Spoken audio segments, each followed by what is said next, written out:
Okay, good morning. My name is Kimberly Franklin, and I am Senior Legal Counsel for the Commission. And I am tasked with, I guess we'd call it emceeing, guiding, facilitating, whatever I'm doing up here, that's what I'm doing. Okay, so a few housekeeping rules. There will be time for questions to all of the panelists after Scott's presentation. And we would ask that everyone keep everything down to a minimum. Please shut your cell phones off. This is being live streamed, so we want to make sure everybody can hear and there are no interruptions. Okay, so welcome. Finally, it's here. Welcome to all the invited guests, stakeholders. Particular welcome to the Honorable Tony Ince and the Honorable Mark Furey, and to our commissioners, and in particular to Professor Wortley.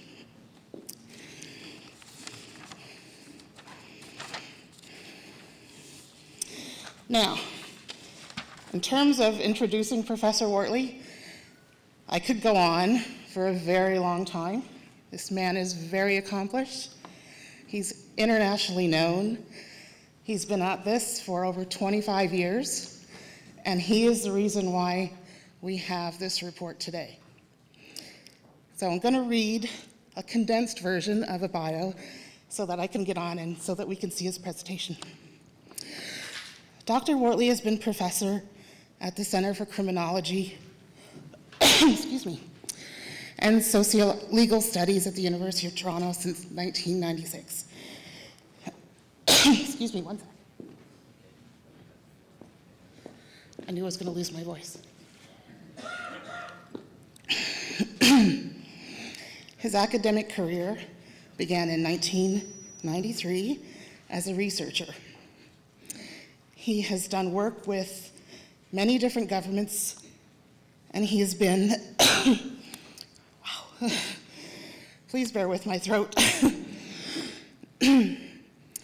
Over the past 25 years, Professor Wortley has conducted numerous studies, many different issues on race, policing, and youth. Professor Wortley is currently working with the province of Ontario and Nova Scotia.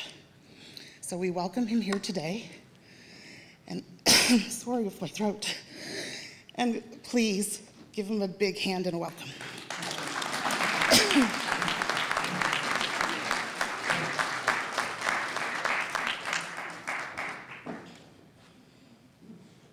Good morning, everyone. I want to start, they've given me an hour, but I'm going to take about 3 to deliver the report. I've got to rush through a lot of data, but I want to begin by thanking all the stakeholders involved in this process. I want to thank Chief Blaze and all the executive from the Halifax Regional Police. I want to thank the officials from the RCMP who were all very cooperative in this process. I've been involved in a number of different investigations over the years, and I have to say that with respect to police cooperation, in consultations, answering questions, providing data, this has been by far the most fruitful and open dialogue that I've ever been part of. And I want to thank for that. It's a difficult topic for police to address. And I want to commend them on their openness in this process. I also want to give a special thank to Dr. Chris Giacomantonio, the head research director with the HRP, for my endless questions and emails about parts of the data and about parts of the system that I did not understand. I also want to thank deeply all the members of the Black community who showed up at various consultations.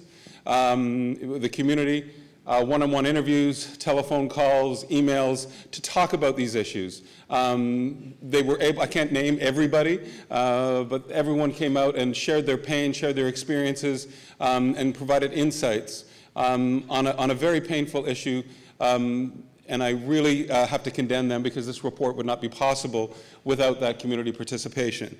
And I also want to thank, finally, colleagues at the Nova Scotia Human Rights Commission and the Police Board of Commissioners, who were also very forthcoming and helped in this process. So I'm going to rush through a lot of data. There's a lot of data missing. This is kind of a snapshot of some of the data that we have collected. I also want to stress that there will be a supplemental report. There was so much data, have written up some of it.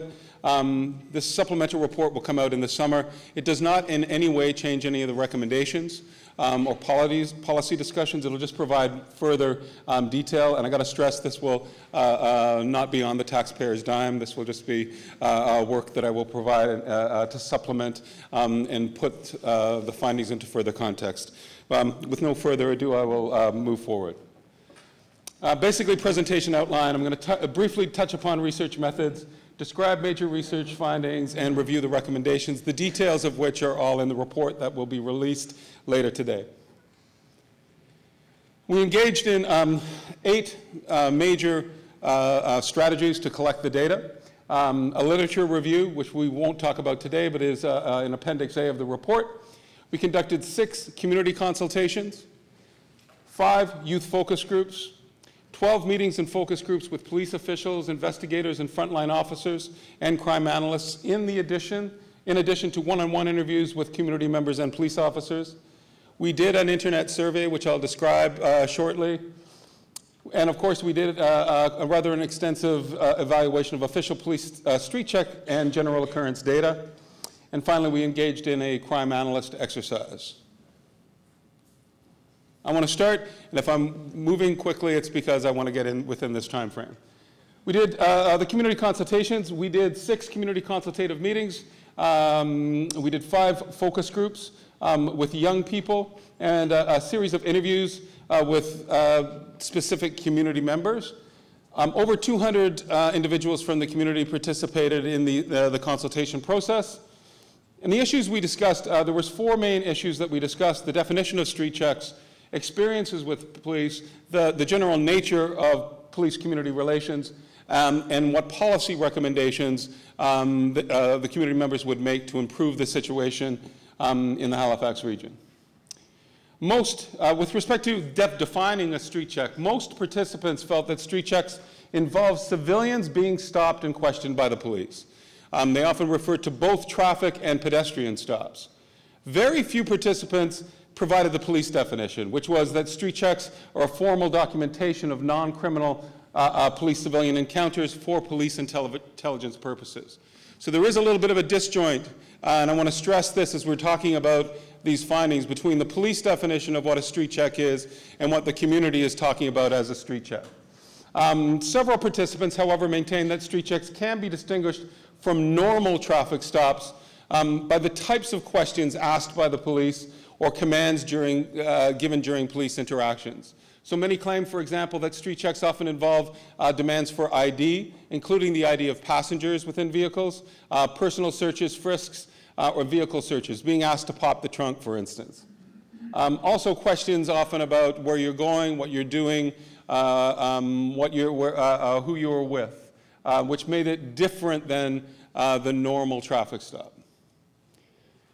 Many of the participants complained about their direct experiences with the police and the experiences of family members and friends. One of the major complaints that came out was the idea that they had experienced a very high number of police stops or street checks. Participants also discussed vicarious experiences with the police and often talked about terrible experiences that their families or family members or friends had experienced. There was a strong belief among participants that black people in Halifax region were subject to more police stops than white people, that this was not kind of a universal experience, that they were particularly targeted. Many participants felt that police stops involving members of the black community were often unfair, arbitrary, or racially biased. The term fishing expedition came up, that they're looking to try to find us involved in criminal activity with drugs or guns or some other illegal activity. Many community members spoke of being treated rudely or with disrespect by the police. Others complained that police officers violated their civil rights. For example, they would threaten youth with arrest for noncompliance with ID or search requests. Many spoke of feeling intimidated or afraid of the police in their community. Many felt that over-policing of the black community leads to the criminalization of black youth for behaviors that are just, if not more prevalent in the white community. And often at these community consultations, the issue of drug use came up. The drug trafficking and drug use at the university or in white middle-class communities goes undetected. Youth can grow out of that and graduate to law-abiding professional careers, where youth in lower-class areas or in the black community are criminalized. Community members also discussed other forms of problematic police treatment, including allegations of police brutality, false or unnecessary arrest, and public humiliation. Beyond the scope of this inquiry, but these emotional consultations often took on a broader range of issues. Police community relations, community elders in particular, noted that the poor relationship between the police and the black community in Nova Scotia is not a new issue. It has deep historical roots. According to many participants in the black community, there's little trust or confidence in the local police. Many believe that the police are racially biased. Most community members express that police treatment of black people has not improved significantly. This is another difference that we experienced, as you'll see, with the police consultations. Many of the police officers would say things are much better now than they were 20 years ago. This was not a narrative that came out in the community consultations. Police community relations, the message from the community was not all negative. Many participants recognized the important role that the police play in society. Participants recognized that policing is often a difficult and sometimes dangerous profession. Participants often stressed that there was good officers within their communities. However, they argued that the work of these good officers was often undone by the actions of bad officers. Some participants recognized also that the negative attitudes towards the police that exist in the community contribute to the current state of poor relations, that youth in the community, members of the community sometimes wouldn't listen to police officers or would give police officers a hard time, which would contribute to this breakdown in communication.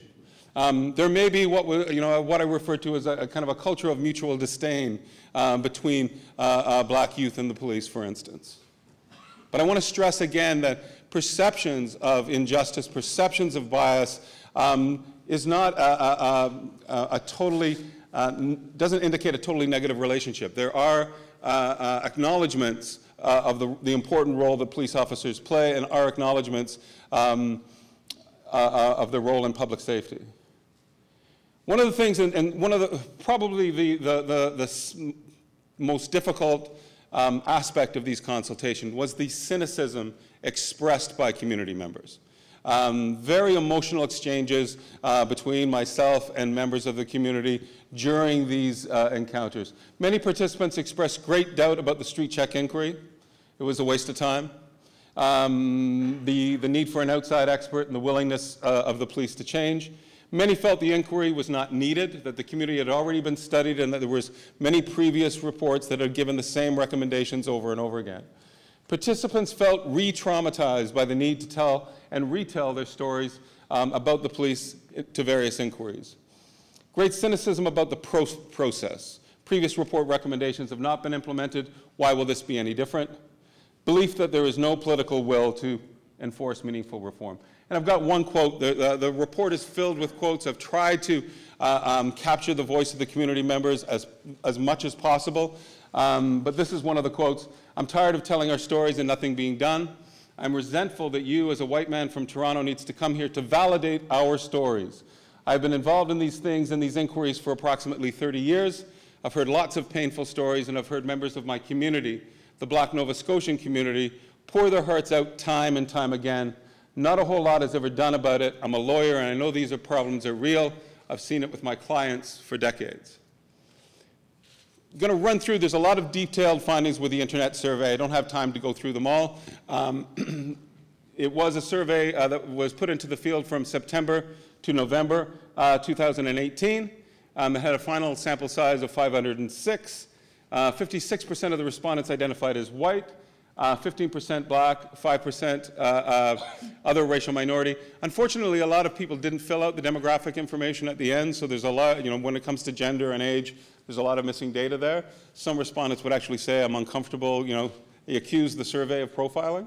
You're asking me for these questions, you're profiling. So unfortunately, some of that information is missing, and that should be taken into light as we discuss these findings. In general, Black respondents express much less trust and confidence in the local police. Almost all Black respondents, and the majority of white respondents, and this is interesting, believe that police treat Black people worse than white people, which is very similar to surveys conducted in other areas of the country. Almost all believe that Black respondents and the majority of white respondents believe that racial profiling is a problem. Black respondents are much more likely to report that they have been recently stopped and questioned by the police. Black males are particularly vulnerable to multiple police stops. Black respondents are more likely than white respondents to report that they have been subject to police stops as a driver, as a passenger, and as a pedestrian. Black respondents are also more likely than white respondents to report family and friends who have been stopped and questioned. Also a theme that emerged through the community consultation. So I think we've got to understand that these are not isolated incidents. These are incidents that are discussed throughout the community. They become part of the community's history. So it doesn't stay with that individual. Black respondents are also much more likely than white respondents to report that they themselves or their family members have been the victim of racial profiling. Compared to white respondents, Black respondents are more likely to believe that they were stopped because of their racial background. During their most recent police stop, Black respondents were also more likely than white respondents to report that they were treated with disrespect, that they were treated unfairly, and to report that they were very upset by the encounter. These are just two charts. This is the percent of the survey respondents who believe that the police treat Black people worse than white people. You can see 77% of Black respondents felt this, but so did half of the white respondents to the survey. So it's the perception of differential treatment is not totally isolated within the white, Black community. It's also a perception that is relatively widespread in the white community. And this is the percent of survey respondents who believe that police racial profiling is a problem. You can see that 3/4 of the Black respondents felt that profiling was a big problem, compared to 36% of members of the white community. At the other end of the extreme, only 22% of the white community thinks that racial profiling is not a problem at all, compared to 9% of the Black respondents. Police consultations, which were equally fascinating, and I hope you pay attention to the dedication and the candor with which the police respondents participated in these engagements. We had 12 police consultation meetings with police leadership, inspectors, investigators, frontline officers, with both the AHRPS and the RCMP, community liaison officers, and crime analysts. There was also several conversations and email correspondence with individual police officers. There was well over 100 respondents to this part of the study. The discussion themes, similar to what was provided with the community consultations: definitions of street checks, quality of street checks, reasons for Black overrepresentation in street check statistics, and the nature of the police relationship with the Black and other minority communities. And again, talked about recommendations. This is a major divergence from what we saw with the community. The police have an understanding of what the technical meaning of a street check is, and we're very able to articulate that. Street checks, according to the police perspective, is an intelligence tool. A street check can involve an interaction with a civilian or a visual observation of a civilian, so it doesn't actually have to involve a face-to-face interaction. Street check systems are designed to track the movements of known offenders, establish criminal associations, identify unusual or suspicious activity, identify or track vulnerable populations, including homeless individuals, addicts, prostitutes, etc. Street checks can help identify crime suspects, victims, and witnesses. When conducted properly, street checks can help solve crimes, provide leads in investigations, and increase public safety. Street checks can clear, they also stressed, individuals of suspicion. So if a street check was conducted in one area of town and a crime was committed in another area, that street check could clear somebody of being a suspect. Street checks, and this was also stressed, do not capture all police stops or civilian interactions. So a police officer can stop and question an individual on the street and decide, I don't have to fill out a street check because there's nothing of intelligence value here to conduct one. So I want to stress again that street checks do not capture all or even most police-citizen encounters. We asked about the quality of street checks. Most participants stated that many street checks are of questionable quality. The one term that I heard in focus group after focus group was garbage in, garbage out. Many were skeptical about the quality of visual checks, the marking of known individuals within the community. We did have one individual, for instance, who's well known, who had over 200 street checks conducted over the 10-year period. Many officers stated that poor quality street checks were the result of a perceived performance evaluation system. Officers felt pressure to complete street checks to get their numbers up and meet a perceived quota. That there was sometimes, and this was informal, I don't think there was ever a formal policy that stated this. A lot of this was kind of an informal vibe or feeling, was that the emphasis was on quantity over quality. A quality street check provides new information about known offenders, criminal associates, persons of interest, or a community safety issue. Low quality street checks, it was argued, were often vague, provided little new information, and are thus of little intelligence value. Some officers did argue that any street check could be valuable. You never really know if it's going to be valuable or not, but any form of information under certain circumstances may emerge. So cited on the, they said that they would fill out a street check because you never know if it's going to be of use or not. Why black overrepresentation? The police explanation was that if their activities often focus on known offenders, street check statistics reflect the reality that black people in Halifax region are overrepresented in serious violent crime, including gun and gang activity.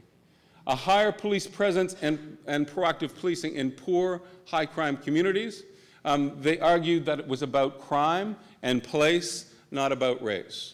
Unnecessary visual checks of known black offenders in poor, high crime communities. There was an argument, again, of a small number of well-known offenders get street checked a lot to drive numbers up, and were having an impact on the overall rates.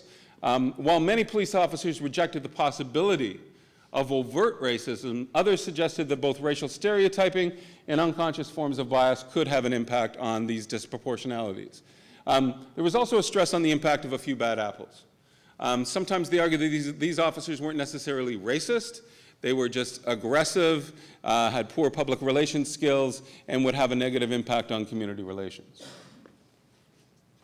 Many officers stated that there are strong relationships between individual officers and individual members of the black community. It's not all bad news. However, most acknowledge that, that overall trust and confidence in the police is much lower in the black community than the white community. There is, in other words, a public relations problem. Few officers expressed frustration over what they considered false allegations of racial bias. This was kind of a minor theme, but a few officers did express it quite strongly. Some stated that they do not totally understand the black community's lack of support for the police. Some officers expressed apprehension about working with the black community because they were afraid of complaints and allegations of racism. The relationship between the black community and the police was described as strained. Causes of that strained relationship. Several officers simply said, "I don't know," which I think underscores the need for education of some officers anyway. Others provided very sophisticated accounts. Many stressed that it was the history of Nova Scotia. Policing today is much less biased. This was a theme. Again, police officers thought it was much better, particularly senior officers, than it was 20 years ago. Not something that was shared with the community. However, the past has not been forgotten by the black community. Others blamed local media coverage. Others blamed American media and cultural influences. Several officers said this was a Ferguson effect, that these negative news stories coming from the United States regarding police use of force were being digested by the local black community, and that this was influencing their thinking. Others argue that there was an influence of the criminal element within some black communities, offenders who played the race card. Others argued poverty and social alienation. Issues beyond police control are at the root of the poor relationship. This is a problem with society that goes far beyond policing. Others did talk about police practices. They argued or conceded that there may be a higher police presence in some black communities, more frequent police stops that could affect that relationship. Failure of police leadership, also to explain to the public the nature and purpose of street checks, kind of undermined by this idea that the definition of the public about what a street check was different than the definition of the police. Poor communication with civilians, a lack of procedural justice techniques, communication skills that vary dramatically from officer to officer. Again, the focus on bad apples, the impact of incompetent or aggressive or biased officers who can have a negative effect on the entire police community. Also, a few officers talked about occupational risks associated with complaining or calling out fellow officers for unprofessional behaviors. So officers not being willing or able to challenge each other with respect to what they might perceive as biased behavior. Now we'll get into the street check data. Can I have a water? Yeah. Am I going too fast? I kind of feel like an auctioneer right now, you know? Again, there will be more data coming out on this. This was a huge, vast quantity of data that can be analyzed in a number of different ways, but the data forthcoming is not going to change any of the recommendations. Street check data was collected from 2006 to 2017, or provided to the inquiry. This includes both RCMP and HRP data. There are 3 levels of analysis: the street check event, street check entity, and unique individuals. The street check entity, I think, is what most of us would think about as a street check. It's when an individual has an encounter, a street check encounter with law enforcement officials. There were 101,990 street check events. These street check events involved 142,456 different civilians or entities. A single event, in other words, can involve more than one civilian. There are 55,198 unique individuals involved in these 142,000 individual street checks, an average of about 2.6 street checks for each individual in the data set. And we'll talk about, sometimes individuals are entered multiple times because of data entry errors that are difficult to discern. I want to give you a little bit of a comparison with Halifax and other jurisdictions that have released similar street check data.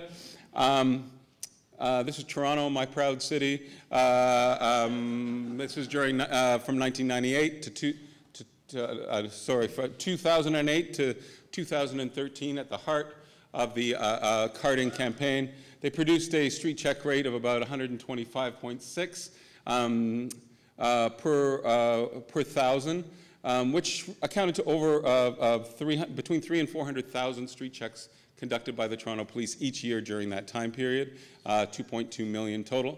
On an average rate, however, during this period, Halifax ranked second, much lower than Toronto, but at almost 30 per thousand, similar to cities in the west like Calgary and Edmonton and Peel. Other jurisdictions, including Montreal and Ottawa, have much lower rates. This is, I'll get to some easier, this is the type of data presented in the paper. I just want to explain a couple of things. What we've got is the average population count based on 3 censuses for the different racial groups. Then we've got the percent in the population. So you can see, for instance, that white people account for about 88% of the population of Halifax during this time period. The number of street checks involving people of different racial backgrounds, the percent of all street checks. And then what I want to focus on is the last 2 columns, the odds ratio and the street check rate. Odds ratios compare the percent in the population with the percent in the street check data. An odds ratio of about 1 means that they're equal. So the number of street checks are equal to the number of people in the population. Street checks, an odds ratio of less than 1 means that the group is underrepresented, and a street check of a number of over 1 means overrepresentation.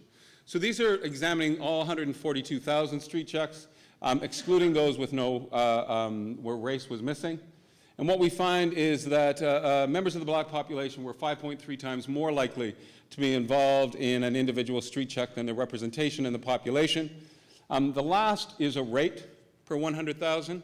The street check rate for the black population was 1,868 per thousand, which basically means that over this 12-year period, there was almost 2 street checks for every 1 black person in the Halifax region population, compared to there was 1 street check for every 3 white people. So you can see that the magnitude of the difference when we measure street checks in this way. And this is the average annual street check rate. That first table had the street check rate for the entire period. So on any given year during this period, there was 155 street checks per thousand for the black population, compared to 25 per thousand for the white population.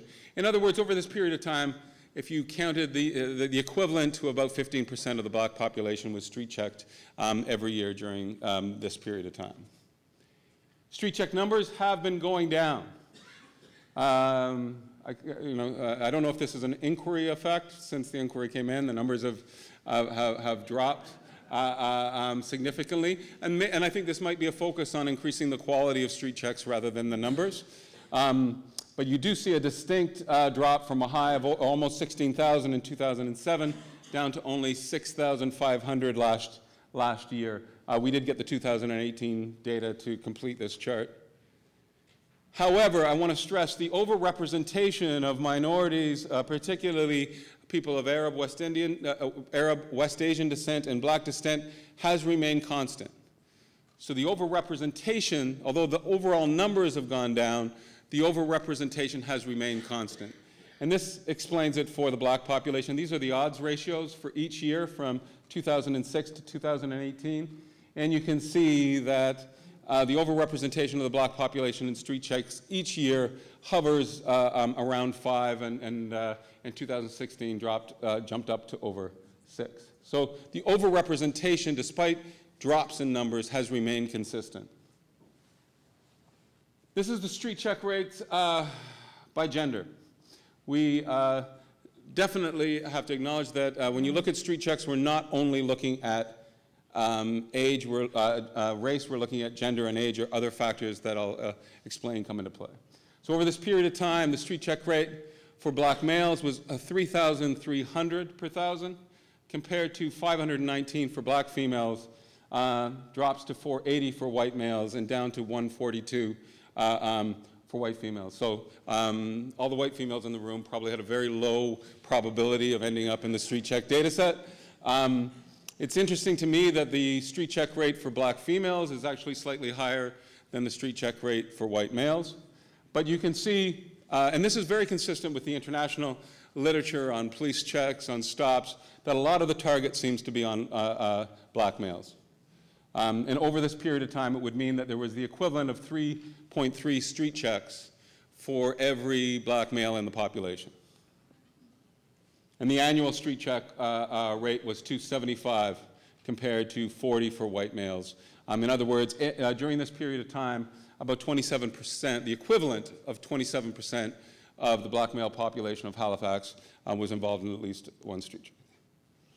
I also want to stress age. One of the things that came out in the discussion sometimes is that age may have an impact. If you look at the census data, the black population of Halifax is significantly younger than the white population, particularly when we get into the senior years.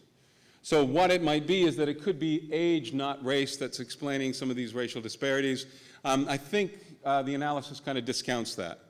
What we have found is that at each age level, racial differences are quite profound.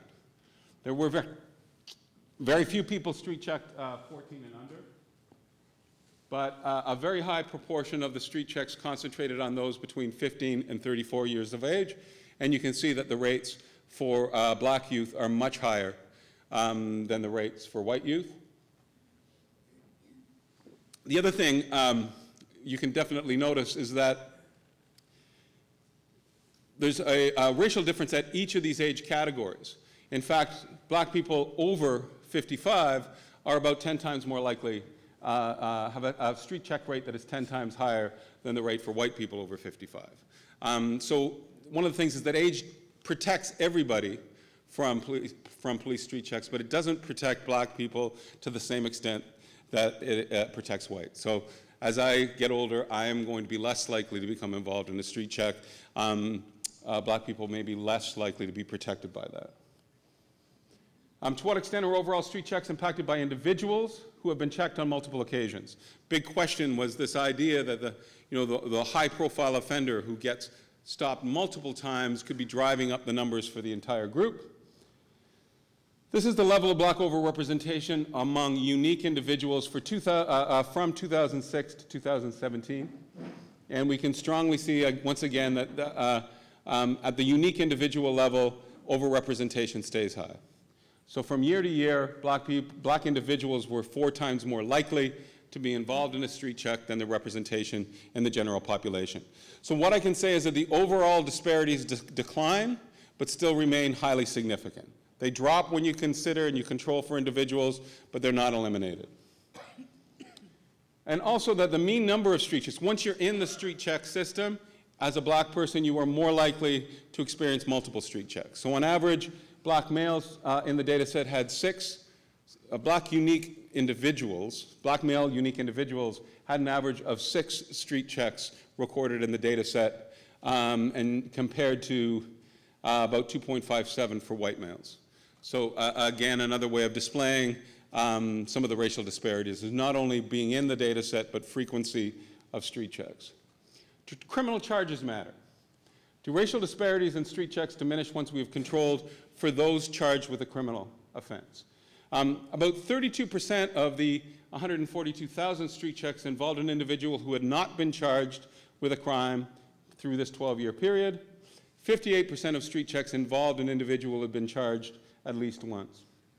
I should also stress that amongst unique individuals, however, over 65% of the individuals in the data set had no criminal record, and about 35% had at least one charge.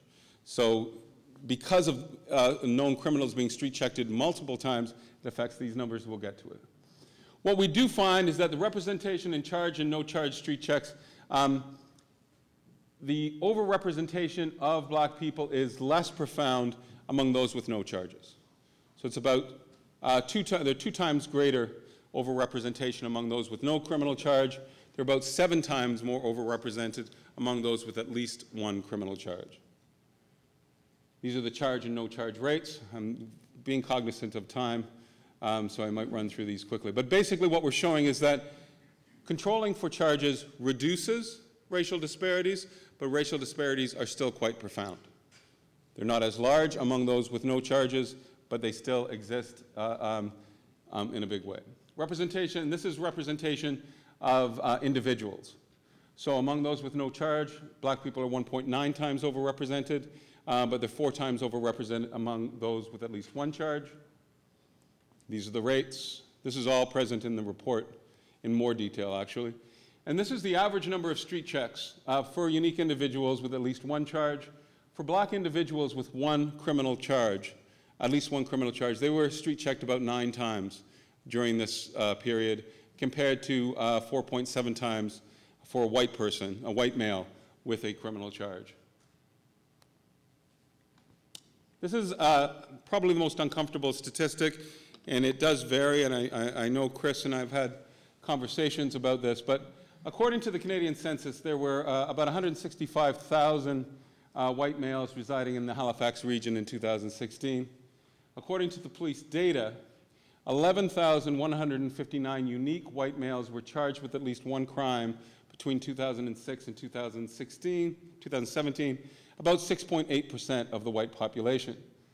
According to the Canadian Census, there were 7,300 black males residing in the Halifax region in 2016. According to the police data, 2,195 unique black males individuals were charged with at least 1 crime. That's about 1/3 of the black male population.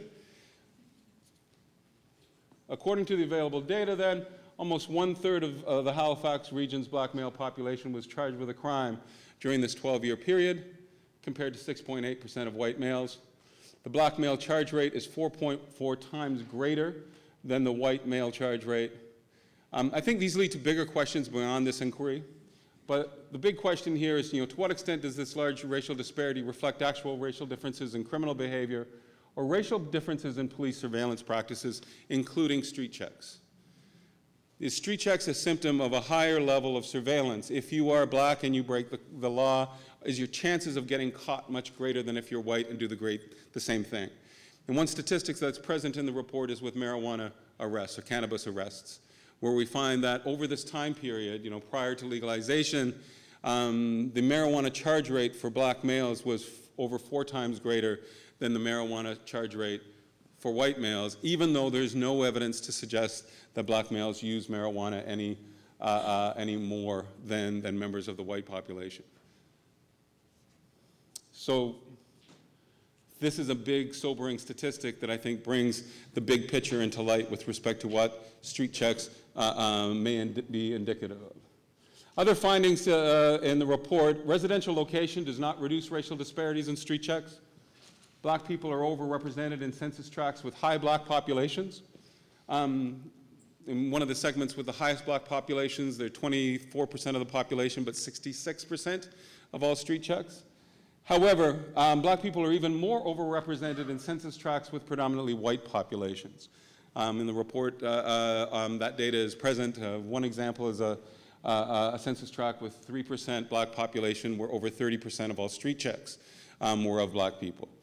This is very consistent within the literature what's been called the out-of-place hypothesis, that black people get stopped in black communities, but when they venture out or live in predominantly white communities, they may stand out even more and draw more attention. Importantly, one of the big arguments coming through the police consultation process was that street checks are a crucial tool in fighting crime. Over this period, however, the analysis that we conducted showed very little evidence that street checks in Halifax have a negative impact on local crime rates. They're not having a huge impact. In fact, if anything, both crime counts and crime severity rise following increases in street check activity. Now, this could be an indication of police activity generating arrests, for instance, by being in a particular community, identifying crime, making arrests, and causing statistics to go up. But most of the data that we've analyzed and how we've sliced it doesn't show that there's a huge impact, that if we take street checks away, somehow crime is going to go through the roof. I want to talk about the recommendations now and then get to the discussion. I do think a decision must be made to either ban or regulate street checks in Nova Scotia. The status quo should not be an option. I don't think we can go on as we have been going. There have to be major changes made to address the concerns of the black community. It is clear that street checks have a hugely disproportionate impact on black Nova Scotian community, and the consequences associated with current street check practices. And there's a huge section of the literature review where I talk about the consequences of police stops and racial profiling, clearly outweigh, in my opinion, any crime prevention benefits. But I do think the decision between banning or regulating is not an easy decision to make. Thus, I do want to discuss briefly the strengths and weaknesses of both options for your consideration. I think banning would have a great symbolic value. I think it would get the most immediate positive response from the community. It would end the debate also over the legality of street checks. I think right now there's a great legal debate about whether these practices are legal or not, and by banning them or ending them, that debate would not go on. It would prevent the misuse of historical street check data. Not necessarily here, but we do know that street check data in other jurisdictions have been used for employment checks, have been used for vulnerable sector checks, have been used for education-related checks. So there is a real fear that these types of street checks can be used for other than crime prevention issues. We have found, there was some evidence during the consultations that street checks can be used for police-related employment checks in the Halifax region. So there's a lot of concern about that this could provide bias against the black community who are so overly represented in these statistics. It could reduce, street checks are not are banned, and police officers therefore no longer feel kind of motivated that they have to fill them out. It could reduce the number of negative interactions between the police and the community, therefore could improve police-community relations. A ban on street checks, as we mentioned, in my opinion, and based on the international literature that we're starting to emerge, is not going to have a huge impact on crime rates. And from a legal point, it might prevent future legal action and government costs related to those legal actions. Potential limitations of a street check ban. It might not impact racial disparities in police stop, question, and search activities. That's because the community, as we know, as we discussed, is complaining about being stopped, questioned, and searched by the police. They're not necessarily complaining about what is technically known as a street check. So what could happen is the ban could come into place. And we could look at it, and it could be a great celebration and say this is going to end it, but it's not going to change experiences on the street. And that could make race relations worse because people are going to have high expectations and then say, well, this is nothing's changing on the street. So we have to be cautious. This has happened in some other jurisdictions where bans or reductions have taken place, but people are complaining that they're experiencing the same policing on the street, which has led to greater cynicism. It might reduce transparency by limiting data on police-civilian encounters. I've got to admit that we're here today because there is data, right? Data was released that caused this controversy, caused this inquiry. If you eliminate or ban street checks, the paper trail may disappear. And it'll be back to where we were 20, 25 years ago with police saying one thing, community members saying something. The data provide at least a window. It's not perfect. There are many errors and weaknesses with it, but at least it's there and you can monitor it. And it could, and then argument, I do want to give credit, and there were examples that were given that high-quality street checks did help solve crime. When done properly, when done legally, these might contribute to police investigations. And a ban will not be well received among some police officials. So I think these are things that we need to consider. If we do decide to keep street checks, however, I do think they have to be strongly regulated as they have been in Ontario. And I'll provide a long list of recommendations, but I'll just pass through a few of these right now. I do think the Halifax Regional Police Service, the RCMP, in conjunction with the Halifax Municipal Government, the Board of Police Commissioners, and the Government of Nova Scotia should develop a new regulation to govern the use of police street checks and investigative police stops. A moratorium on street checks should be considered until this regulation is developed and implemented. Prior to the establishment of this new regulation, the Police Board of Commissioners and other stakeholders should seek a full independent legal opinion regarding the lawfulness of street check practices. I'm not a lawyer, I'm a social scientist, so I sometimes get lost in the legal jargon. I will admit that. I've talked to lawyers on both sides. Some arguing that street checks could be technically considered totally illegal, others saying that in certain contexts they're legal. I think that's a discussion that has to be built into the regulation. Some of the other recommended details, and there's a lot, I can't run through them all here. Establish standards of suspicion that are consistent with the law, ensure compliance, because many of the stops, the majority of the stops, are for suspicious activity and intelligence reasons. I think there's got to be some highly identified situations where that can be collected or not. Ensure compliance with the principles of procedural justice.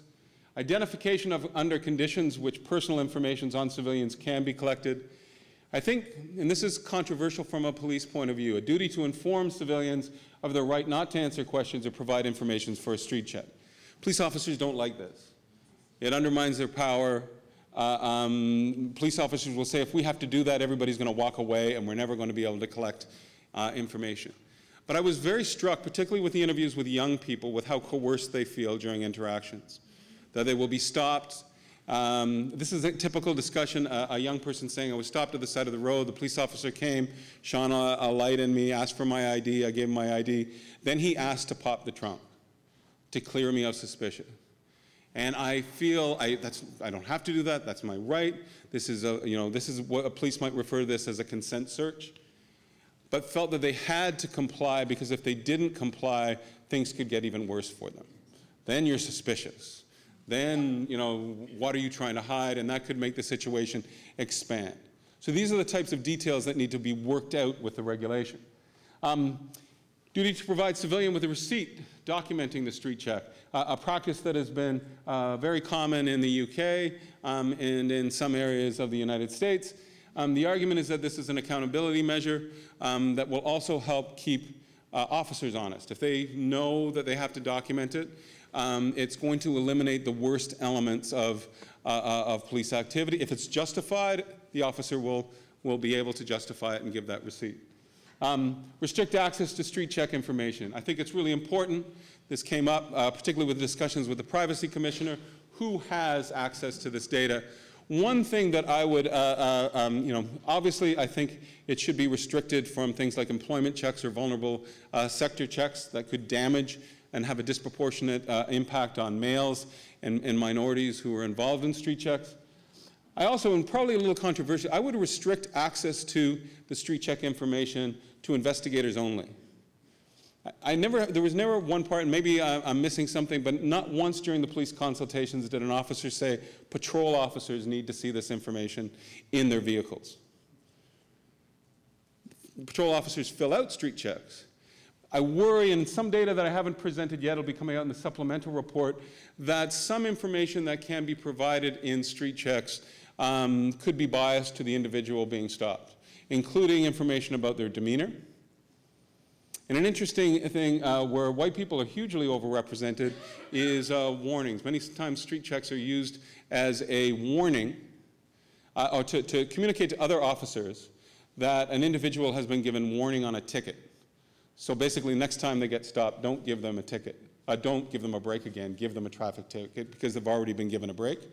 Types of information like that are sometimes included. Unless I can hear something else about why officers need this information in their patrol cars, that may limit the misuse of this information.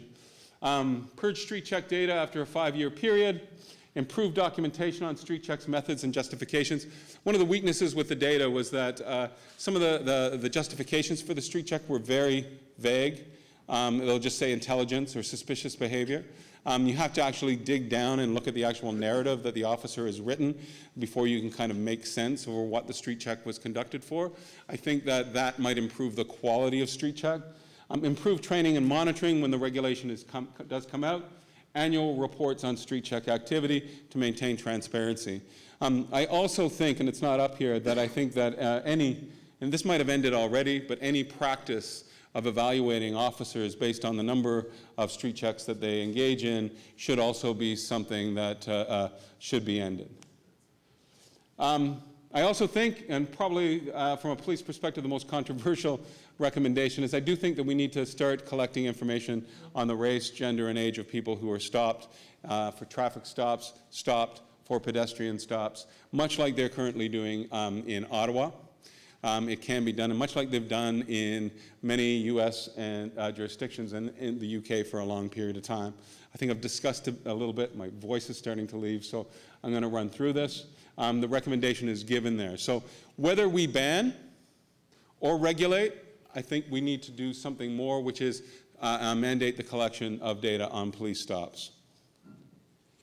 And finally, there were a huge array of recommendations that were provided by both community members and the police for improving the overall relationship between the black community and the police. These range from improved screening of new recruits, minority hiring and promotion, anti-bias cultural competency training, increased community policing efforts, education and mentorship programs for youth. A very important idea I thought that came up from the youth focus groups was the idea that police leaders and police officers must come into high schools and teach young people about what their legal rights are. That would actually reinforce the argument from the youth was to the officers what those rights were and would make it very difficult for them to violate their rights when they actually see them in the street. So I thought it was one of the genius, the genius of youth coming out in terms of talking about have them come in, not a community member, not a lawyer, but have the police come in and teach us about what our rights are. Establish a system of rewards that rewards officers for community building skills. We heard on a number of different cases that the internal reward strategy within policing, at least the perception, is that you're going to be rewarded more for your law enforcement accomplishments than for your community building accomplishments.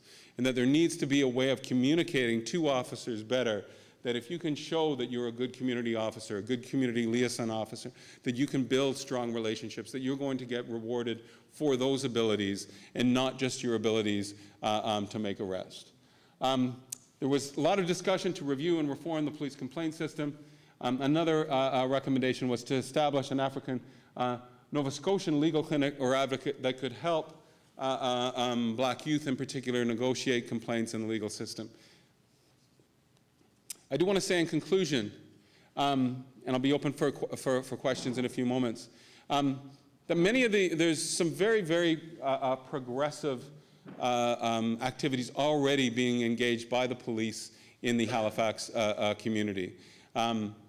Many community outreach strategies, implicit bias training has now been made mandatory for all officers. I should also stress that, and this is well known, that Halifax Police Service is one of the most diverse in the country, where there's actually more officers, for instance, of African Nova Scotian descent than there are proportion in the population.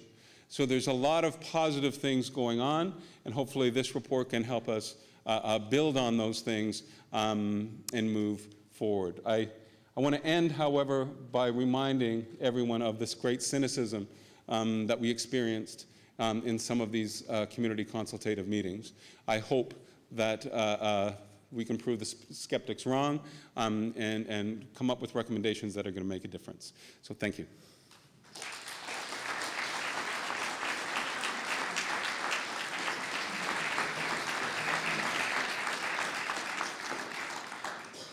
Thank you very much, Professor Wortley. Okay, so moving on, we have a number of panelists that will be speaking briefly today. The first one is Robert Wright, who is an executive member of the African Nova Scotia Decade for People of African Descent Coalition. And I would ask that all questions for any of the panelists or Professor Wortley, we're going to save those to the end, and we should have ample time to answer them. Thank you, Kim, and thank you, Dr. Wortley, for giving us the overview of your report. I'd also like to thank the Human Rights Commission for undertaking this work, for the police leadership and members for their cooperation with it. It's refreshing to hear that our police service showed up right as Dr. Wortley did his work.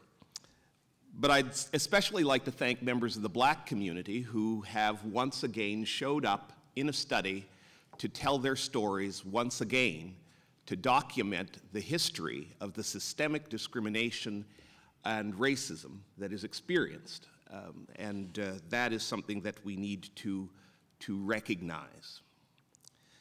One thing that Dr. Wortley said repeatedly, a couple of times anyway, is that even when controlling for various factors, the racial disparity in the street check data is profound. And so I have to reiterate the DPAD's position on street checks, and that is that street checks are illegal and should be banned, and that police and government should resource the black community to be engaged fully in consultations and the construction of structures aimed to improve police and black community relations such that the black community can support police efforts to promote public safety. We cannot begin to talk about the regulation of something that may be, and our position is indeed illegal. We do not regulate illegal activity.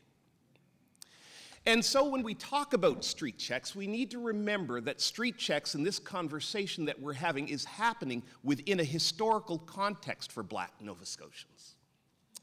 And we could talk about, of course, the ancient history of that and enslavement and legalized and structured racial discrimination and the like, but we could even just boil it down to the recent history as it relates to street checks. And we need to remember that we're here today because of the human rights complaint made by Kirk Johnson in 2013. In 2013, the human rights complaint was confirmed, and certain remedies were articulated. I'll speak about two of them. The first was that the police should keep race-based data on street checks such that the police will have the tools to understand what is happening with street checks, presumably so that they could correct any injustices that were occurring. That was handed down in 2013, I believe 2003, I'm sorry, 2003. That was a typo. 2003. And so that outcome to keep race-based data was articulated then. The second recommendation, the remedy, was that the police should conduct a study of street checks, an academic study, such as Dr. Wortley has undertaken. So, we understand that the police did keep their stats, however, no study was done, and the data was not shared until the CBC FOIPOP. So this is the foundation for the cynicism that Dr. Wortley has understandably uncovered in his work. This event that we're holding today is 16 years late, and police, therefore, have unfortunately not earned the goodwill of the black community and the trust to believe that they are in a good position to, on their own, remedy the problem that exists in street checks. So, the other thing that we should understand, that street checks is really the tip of the iceberg as we begin to understand the nature of the problem experienced by black people in Nova Scotia as it relates to their engagement with the criminal justice system. Is just the tip of the iceberg. And so we're thankful for Dr. Wortley's report. We're thankful for this level of analysis.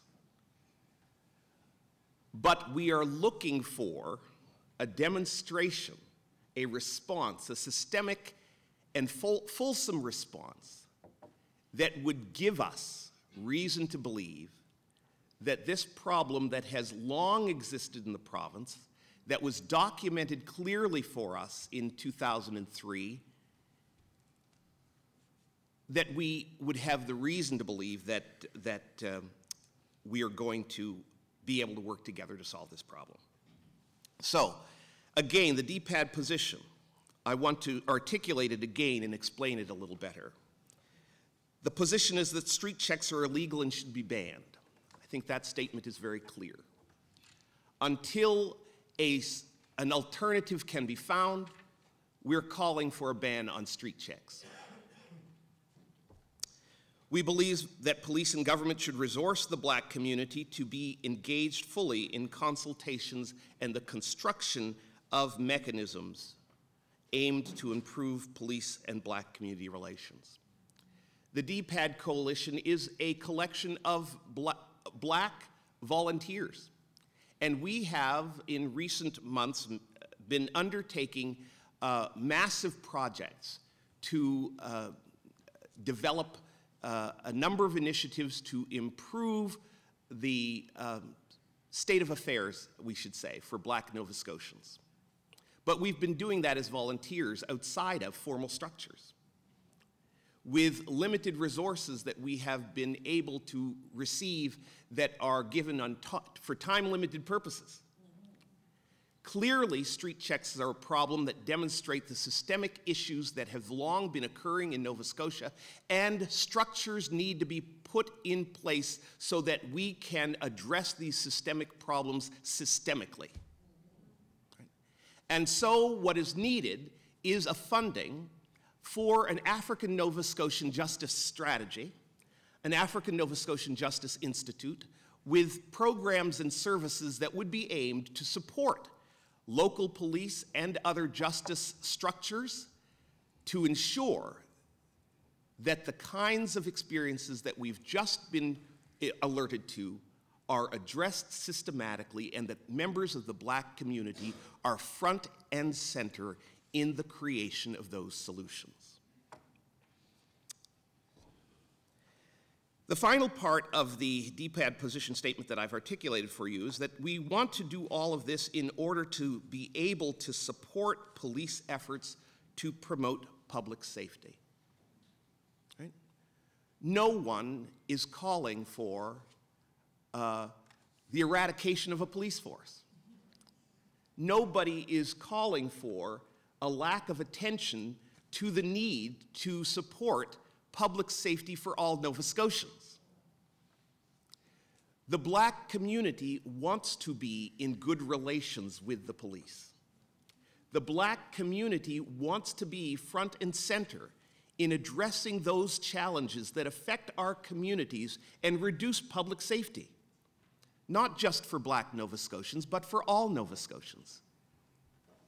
We simply want to be at the table in a respected and respectful way to ensure that we're able to support that work. So I want to thank the people who are present here. I want to thank the Human Rights Commission, Dr. Wortley, as I say, the members of the police service who I must say, as a forensic clinician, I do a lot of work with lawyers, with courts, and with police, and I have great reason to have admiration for people in those fields. What we're dealing with is a historical and a structural problem that needs a structural solution. This is not a bad apples gambit. So I want to thank you for the opportunity to make a few comments. And thank you, Mr. Wright. Next, we have Steve Craig, who is the chair of the Board of Police Commissioners for Halifax. Thank you. Thank you, and good morning, everyone. Can you hear me? I'm not getting any feedback. Good.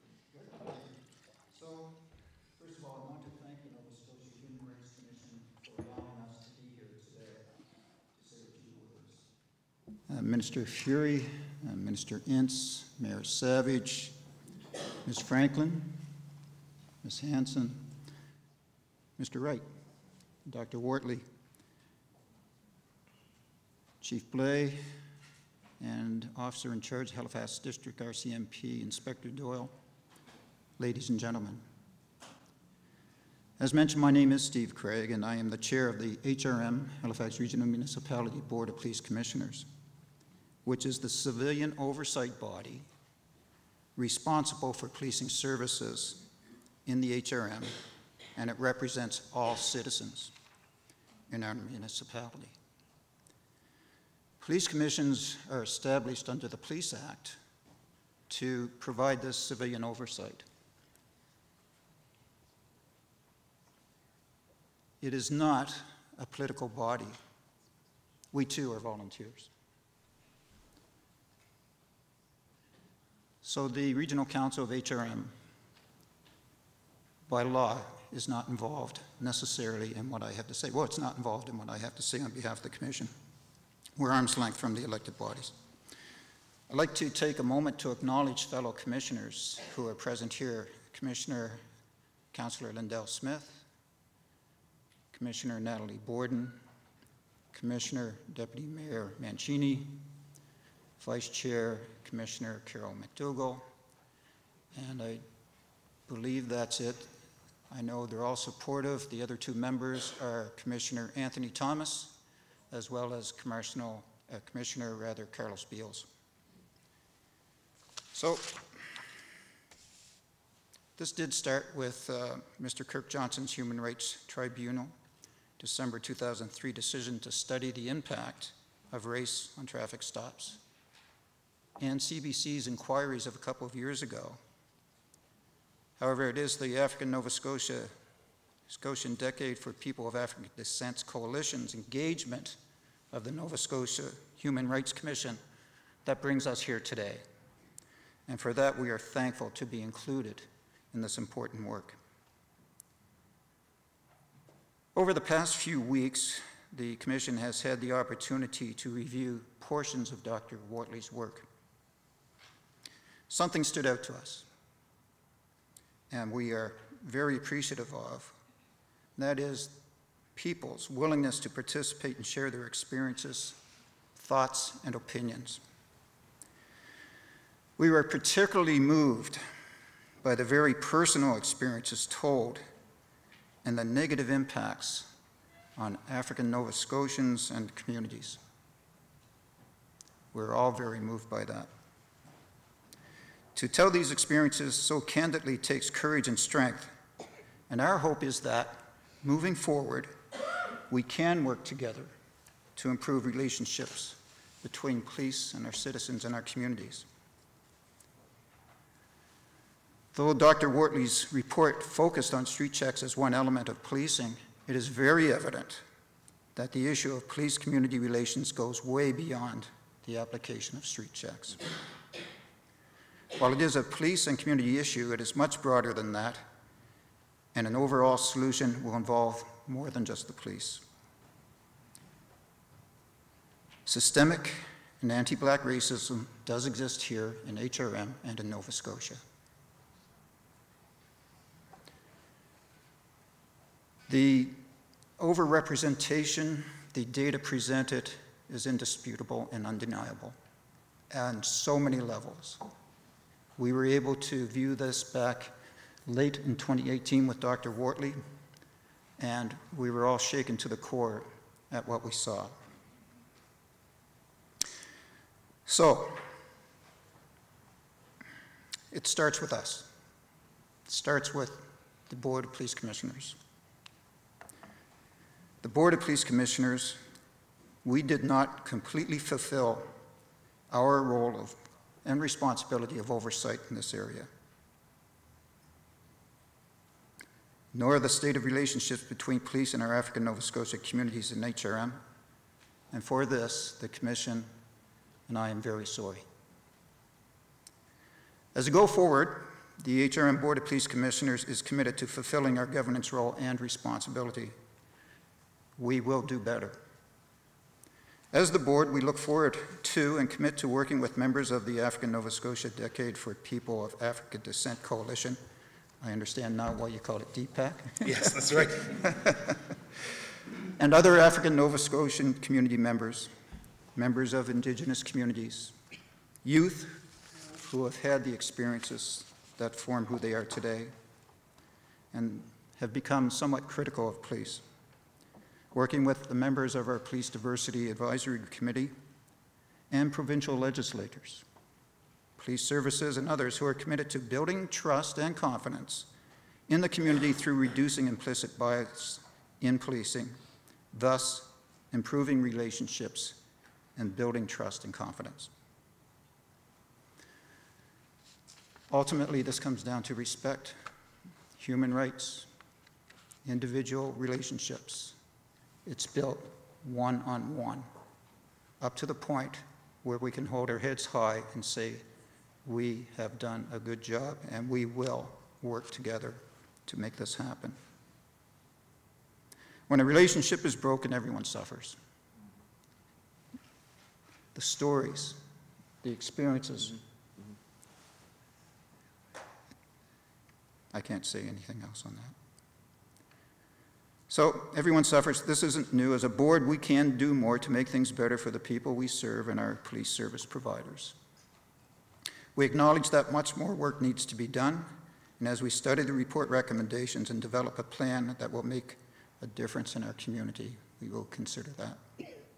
After today, this is the first time, as all of you, we've seen the complete report. It's going to take a lot to digest. We'll review the full report and maintain open dialogue with citizens and the stakeholders that has already been requested and that we've indicated. We will then reach out, as I say, to the key stakeholders for input into our actions that addresses the future of street checks in the municipality, as well as other police and community relations. We're going to look at that. We also encourage residents to communicate your thoughts and comments with us, the Board of Police Commissioners. Do it either in person or online. We'll have more information later on how to do that.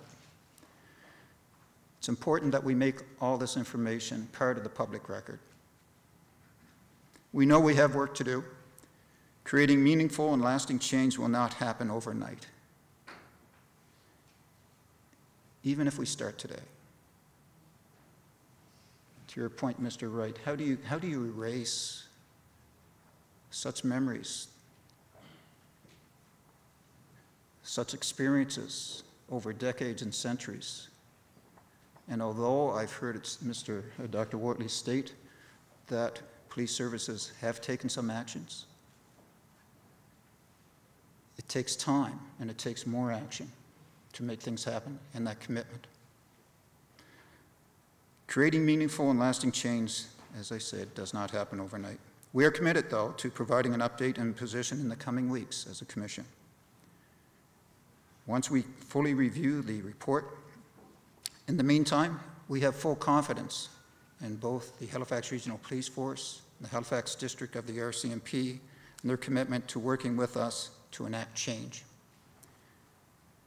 And as a commission, we will continue to work toward all citizens in our municipality having trust and confidence in our police services.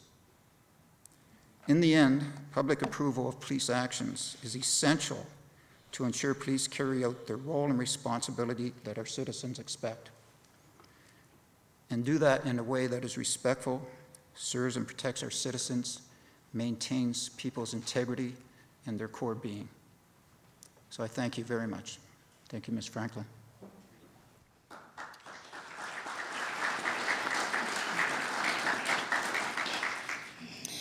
Thank you, Mr. Craig, and speaking on behalf of the Board of Police Commissioners, and thank you to the other commissioners who are present today. Next, we have Christine Hanson, who is the Director and CEO of the Human Rights Commission. Thank you, Kim. On behalf of the Nova Scotia Human Rights Commission and our commissioners, I want to thank you, Dr. Wortley, for your hard work and dedication to this research. 12 million bits of data, 11 community consultation meetings, numerous meetings with police, with community stakeholders, as well as quite a number of media interviews. We know this has been a very heavy lift for you, both professionally and personally, and for that we are very grateful. I also want to thank Commission staff who have worked tirelessly to ensure that Dr. Wortley had everything he needed to succeed with this project, in particular Kimberly Franklin, who is the Commission's Senior Legal Counsel and who has led on this file, and also Dr. Casey-Monroe Anderson, who is the Commission's Manager of Race Relations, Equity and Inclusion, who was very key in organizing our community consultations. I want to thank Steve Craig, who is Chair of the Halifax Board of Police Commissioners, for his leadership in this collaboration, as well as our colleagues with Halifax Regional Police and the RCMP. I think it hasn't been lost in this presentation or on this panel that this has been a collaboration, including the sharing of data. This is not the case across the country, and I think it really does set the example of how this should be done. And so, you know, we know this is not easy to go through a review like this, and we are thankful. I also want to thank Catherine Tully, who's the province's Privacy Commissioner, for her input and assistance to Scott, I think, which greatly contributed to his report. And finally, and most importantly, I want to thank the African Nova Scotia Decade for People of African Descent Coalition. In particular, Michelle Williams, Robert Wright, Shauna Hoyt, and Reverend Leonard Anderson, who reached out to the Commission to initiate this process. And I really want to thank as well the wider African Nova Scotian community who participated in the consultative sessions and the survey work. I strongly encourage everyone who's interested in this report to go to the Commission's website. It's being posted this morning. Read it from start to finish. I think what's very powerful about this report is the individual stories from community members. I've read them twice. I'll probably read them again. I think it's incredibly important, and it's very hard for Scott in a short presentation to do true justice to that contribution that was made by community. You have not created this problem. You have endured it, and you have been asked time and time again to help us understand it better.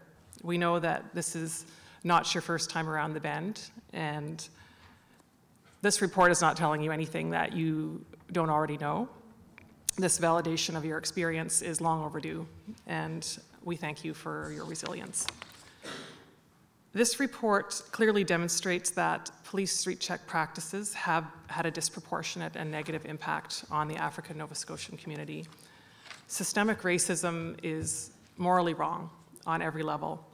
It is dehumanizing, oppressive, and it limits the potential of racialized people, restricting their right to enjoy the freedoms afforded other Nova Scotians. The generational trauma that can result from systemic racism must be acknowledged as real and detrimental to the well-being of entire communities of people of African descent in Nova Scotia. We must take responsibility for the result of that trauma. Discrimination based on a person's race, including racial profiling, is illegal under the Nova Scotia Human Rights Act. African Nova Scotians have a right to live lives free of systemic racism. Last week, March 21st, was the International Day to Eliminate Racial Discrimination, and the Commission hosted an event alongside the Department of African Nova Scotian Affairs, and the panel was on the subject of systemic racism. And a question was asked: how can leaders be effective allies in the battle against systemic racism? And I thought that the answer from one of the panelists, all of them were excellent, but the answer from one of them was very appropriate for the presentation today, and so I want to share it with you. 1, you need to be able to say, Houston, we have a problem. 2, you need to commit to fixing it.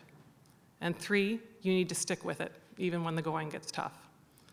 The Human Rights Commission is the agency with a mandate to protect people's human rights in this province, and it's the Commission's desire to be an effective ally as possible by being very unequivocal in stating the following 3 things. Houston, we have a problem. The Commission acknowledges and agrees with evidence of systemic racism in Nova Scotia, including racial profiling and policing, not just in policing in the Halifax Regional Municipality, which is the subject of this report, but related to the investigation of human rights complaints from across much of the province.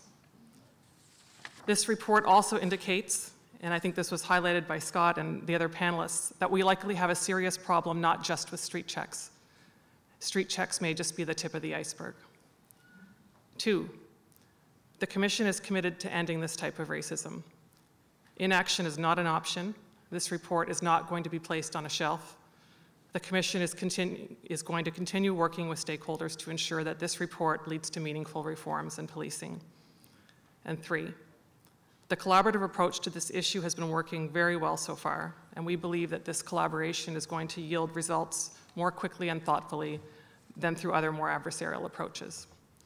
However, I want to commit today to the African Nova Scotian community that if the going gets tough, the Commission stands ready to use all statutory tools available to it under the Nova Scotia Human Rights Act to protect the human rights of Nova Scotians, including from police racial profiling.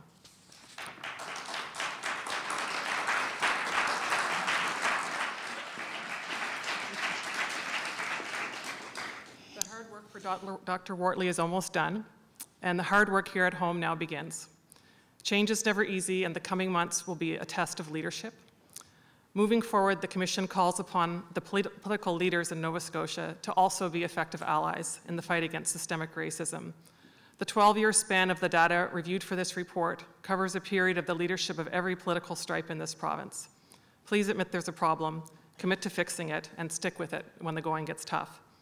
We're hopeful the province, the Board of Police Commissioners, the HRM, police, and RCMP will work collaboratively and quickly to bring effect to Dr. Wortley's recommendations concerning street checks and to make the changes necessary to protect the human rights of our most vulnerable communities. Thank you.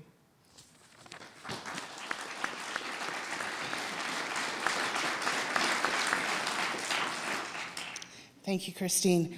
I just want to acknowledge that we do have with us today Senator Bernard Thomas, and we thank her for coming today and supporting this cause. Our next speaker is the Honourable Mark Furey, Minister of Justice for Nova Scotia. Thank you very much, Kimberly, and allow me to express my appreciation for the opportunity to be here today and join you in this most important and relevant discussion. I want to thank Dr. Wortley for his work over the past number of months. Needless to say, it has been both thorough and exhaustive, and we value the work that you have done and how you have presented it here today.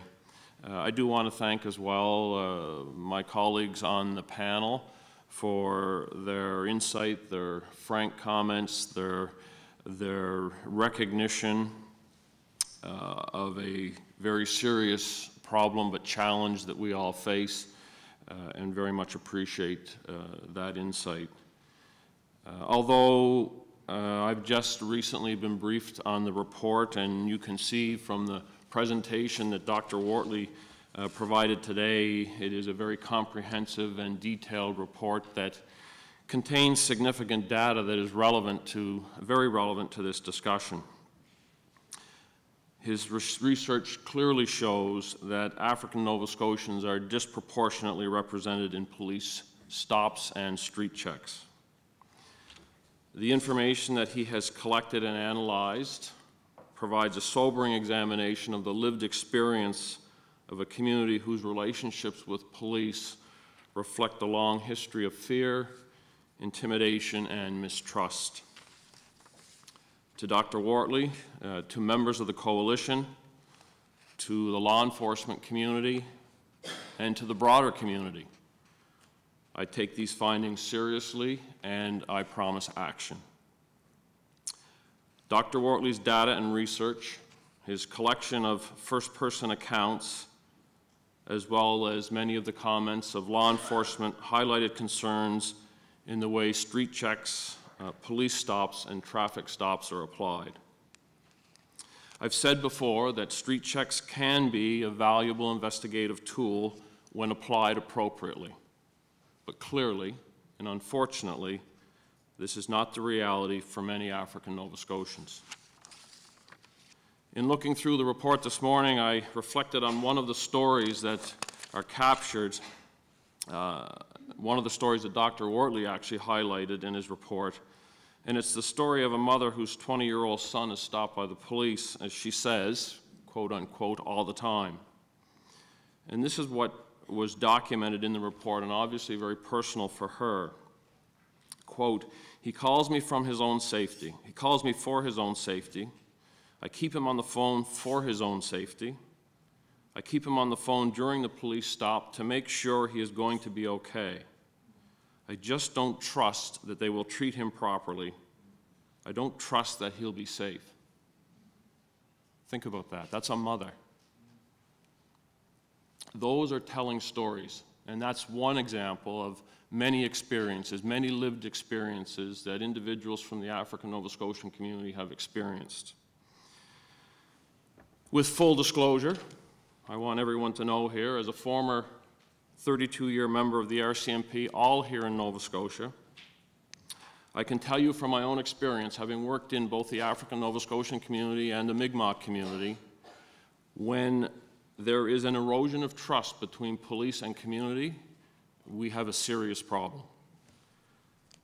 It's been my experience that trust is the bedrock of both effective law enforcement and public safety. And to Mr. Wright's comments earlier, we all have a role to play in public safety. Stories like this one I shared should not be part of everyday life in Nova Scotia, should not be part of everyday life in our communities. Things clearly need to change. Action must be taken to ensure the rights of African Nova Scotians are protected.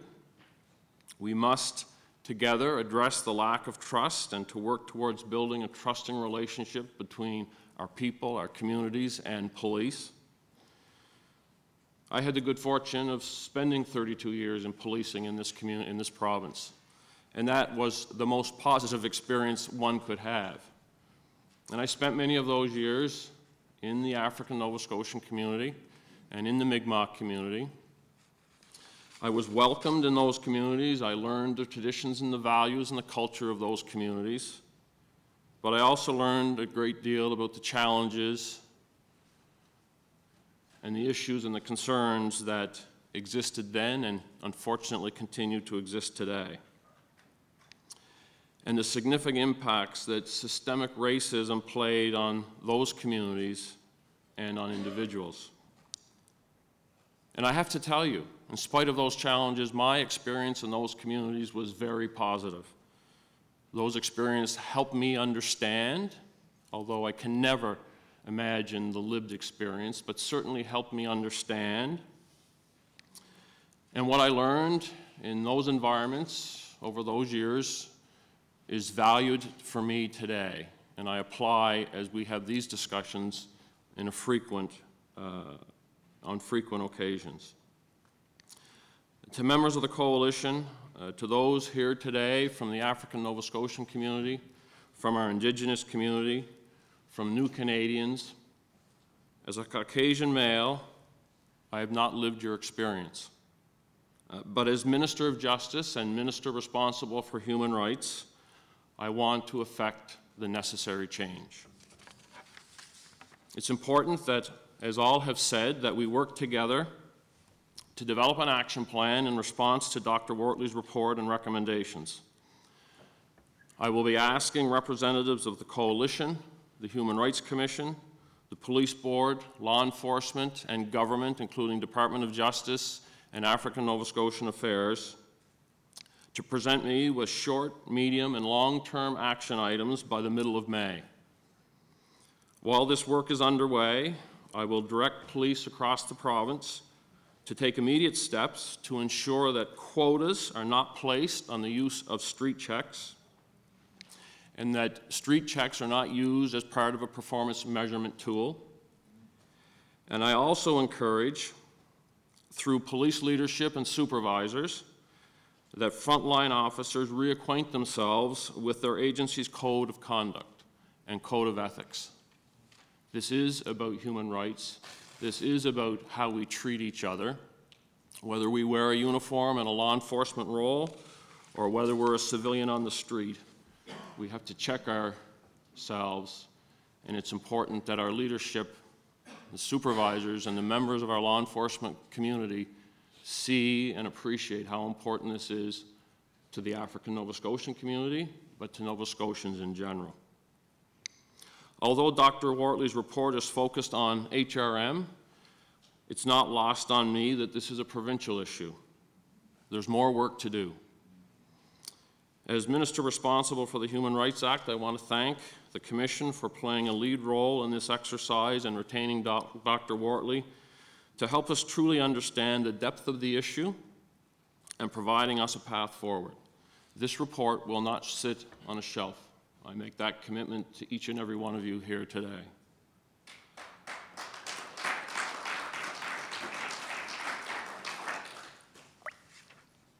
I also want to acknowledge the Halifax Regional Police under the leadership of Chief Blaze and the RCMP and the Halifax Board of Police Commissioners for the work that you've done and the contributions you've made. But I especially want to thank the Coalition, your leadership, your volunteerism, and the African Nova Scotian community who supports you in your efforts, for your advocacy in ensuring, your advocacy and participation in ensuring this important policing and public safety issue stays forefront. As Minister responsible for the Human Rights Commission and as the Minister of Justice, we want to work with you. We want to work collectively to ensure that these practices do not impede on the human rights of any Nova Scotian. Thank you again for the opportunity to join you today. Thank you, Minister Furey. Now we're going to open the floor to questions to the panelists. And I think, Christine, you're probably going to handle pointing your finger at who's going to ask what when. Okay, I'm standing because I can see you a little better from this position. This is a press conference mainly. We want to make sure that media has a first chance to ask questions of Dr. Wortley and the other panelists. And hopefully, if time allows, we'll also be able to take a few questions from the audience. So could you please direct your question specifically to the person that you would like to answer? I think that would be very helpful. Okay. Good morning. Just based on your instructions, media, I'm going to ask a question first, but I know that there's probably lots of other people who have other questions too. I have to say that I think it's time to stop prioritizing white voices in this space Thank and you. prioritize black voices. Thank you. We just had to sit through an hour and a half we just had to sit through an hour and a half of hearing about our pain and then listen to a bunch of white people speak, and now we're prioritizing white people again. I think that's an act of anti-blackness and violence in response to this report. So I'm actually media, and I'm going to talk, and then I'm going to hand the mic to any other black people who want to speak. My first question is actually for Chief Blaze, because on page 85, I see in this report the police, in the midst of making a number of wild anti-black comments that continue for pages in this report, and I asked people to read them, said that the crime data are all you really need to know to understand why black people are overrepresented in street check stats. Officers are out there fighting crime in the black community. In many ways, we are trying to protect the black community from the violence that takes place there. That is a comment from a, quote, police leader. There's pages of the police blaming rap music, radical black people in the community, which sure makes me feel safe. Naming black people as the problem, and even a police officer saying that they wish that they could just police white communities because then they wouldn't be so hostile to them. Please do so, actually. Please go and harass white communities as well. So now that we have this report, I'm wondering if the police are going to apologize for these kind of comments that are listed in this report and that I just had to read for pages, that are wildly anti-black and racist, and clearly do not match up with the data that we saw. So I just want to register that this report actually contains acts of anti-blackness as we're claiming to address those, and I think that has to be addressed. My second comment is for Dr. Wortley. I have a question. You did talk about the possibility of banning street checks, but you also suggested that to continue to violate black people's human rights might be necessary because it generates data. I just wanted to challenge that statement that receiving data off black people as some kind of social experiment just to get stats is not acceptable. And I know that much of the other work you've done is great, and I thank you for that, but I do want to challenge that statement. I also did want to challenge the idea of having police coming to our schools to speak to our youth to provide rights education. That seems like a backdoor into our schools to continue to survey and police our youth. For Steve Craig, you're the only person that even offered anything close to an apology, so for that I somewhat commend you, but then I wonder why you're holding closed-door police meetings even during this process. So I would suggest that the police board is not just simply an observer to some of this anti-blackness and violence, but is also being complicit in the way that the police have been able to proliferate this behavior. And to Justice Minister Mark Furey, you also did not offer an apology. I wonder if anybody would like to apologize to the black people in this room, not only for these checks that have been continuing, but for disregarding black people for years, and for a report that even in the midst of acknowledging this data continues to hold comments that say that we're the problem and not the police. Thank you.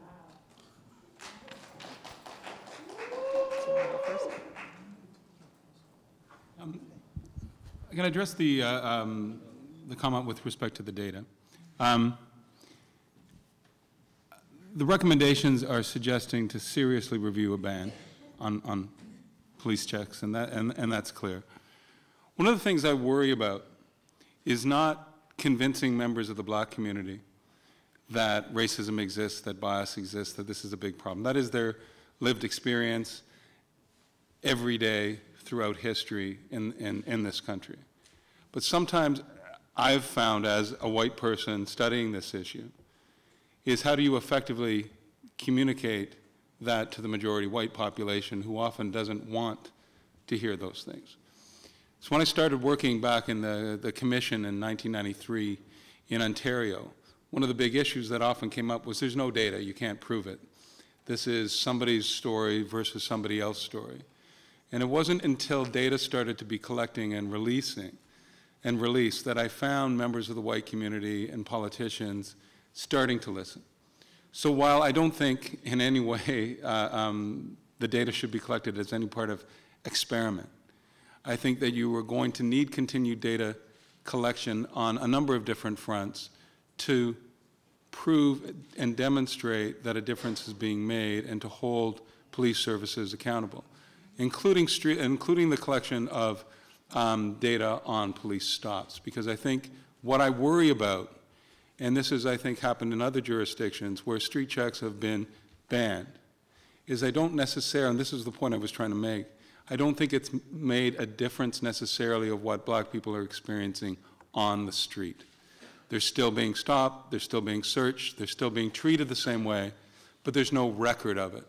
And I find that sometimes when people have to make a record of it, the action is reduced. That was the point that I was I understand trying that. to make. I would just suggest that the people that need to be addressed on that are the police for continuing to lie and say they're not doing street checks, are not black people who are supposed to continue to submit to racial profiling to be, we're not the ones that need to be accountable there, it's the police. So I understood your point, but you used it in an argument to say that this is one reason not to ban because we need this data, and I just really want to challenge the thinking behind that that says that black people need to continue to be victimized so we can get data. Let's not forget that data was collected on us during enslavement as well, but we don't continue that practice just to get the data.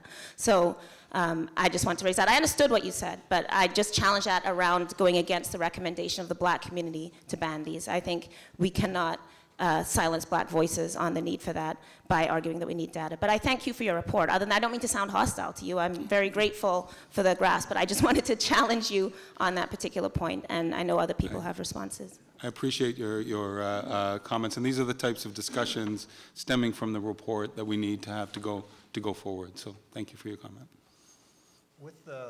With regards to Ms. Jones, I don't have control over the mic. Check. There we go. Wee bit loud. With regards to up to this point in time, the Board of Police Commissioners gaining insight to the information and being apprised of the information in camera. That was the question.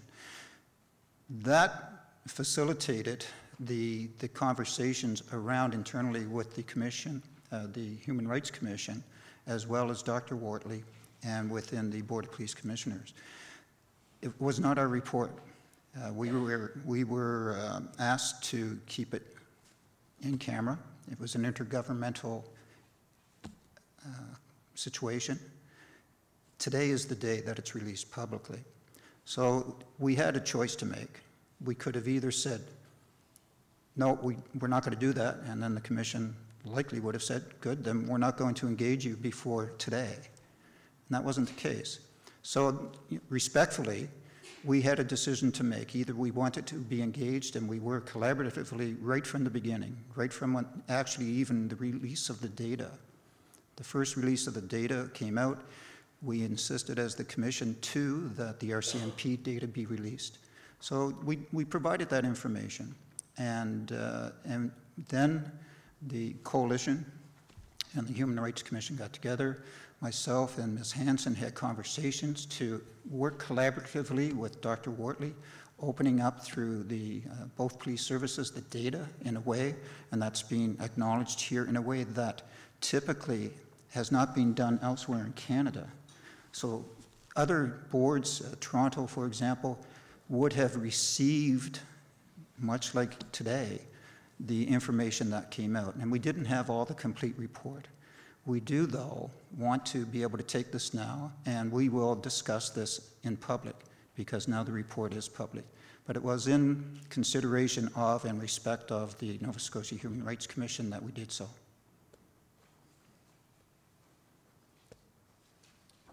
Okay. If Mr. I may, and if I can get them, there we go. Let me first say that my comments in no way were intended to offend you, members of the African Nova Scotian community, any minority group, or any Nova Scotian, in neglecting to apologize. We have had over 200 years of abuse of the African Nova Scotian community. My efforts as the Minister of Justice, given the circumstances we find ourselves in today with the report and findings of Dr. Wortley, is to advance and effect change. And I can stand here and apologize for 200 years plus of mistreatment towards African Nova Scotians. But my commitment to you today is to effect change from this day forward. This cannot continue to happen.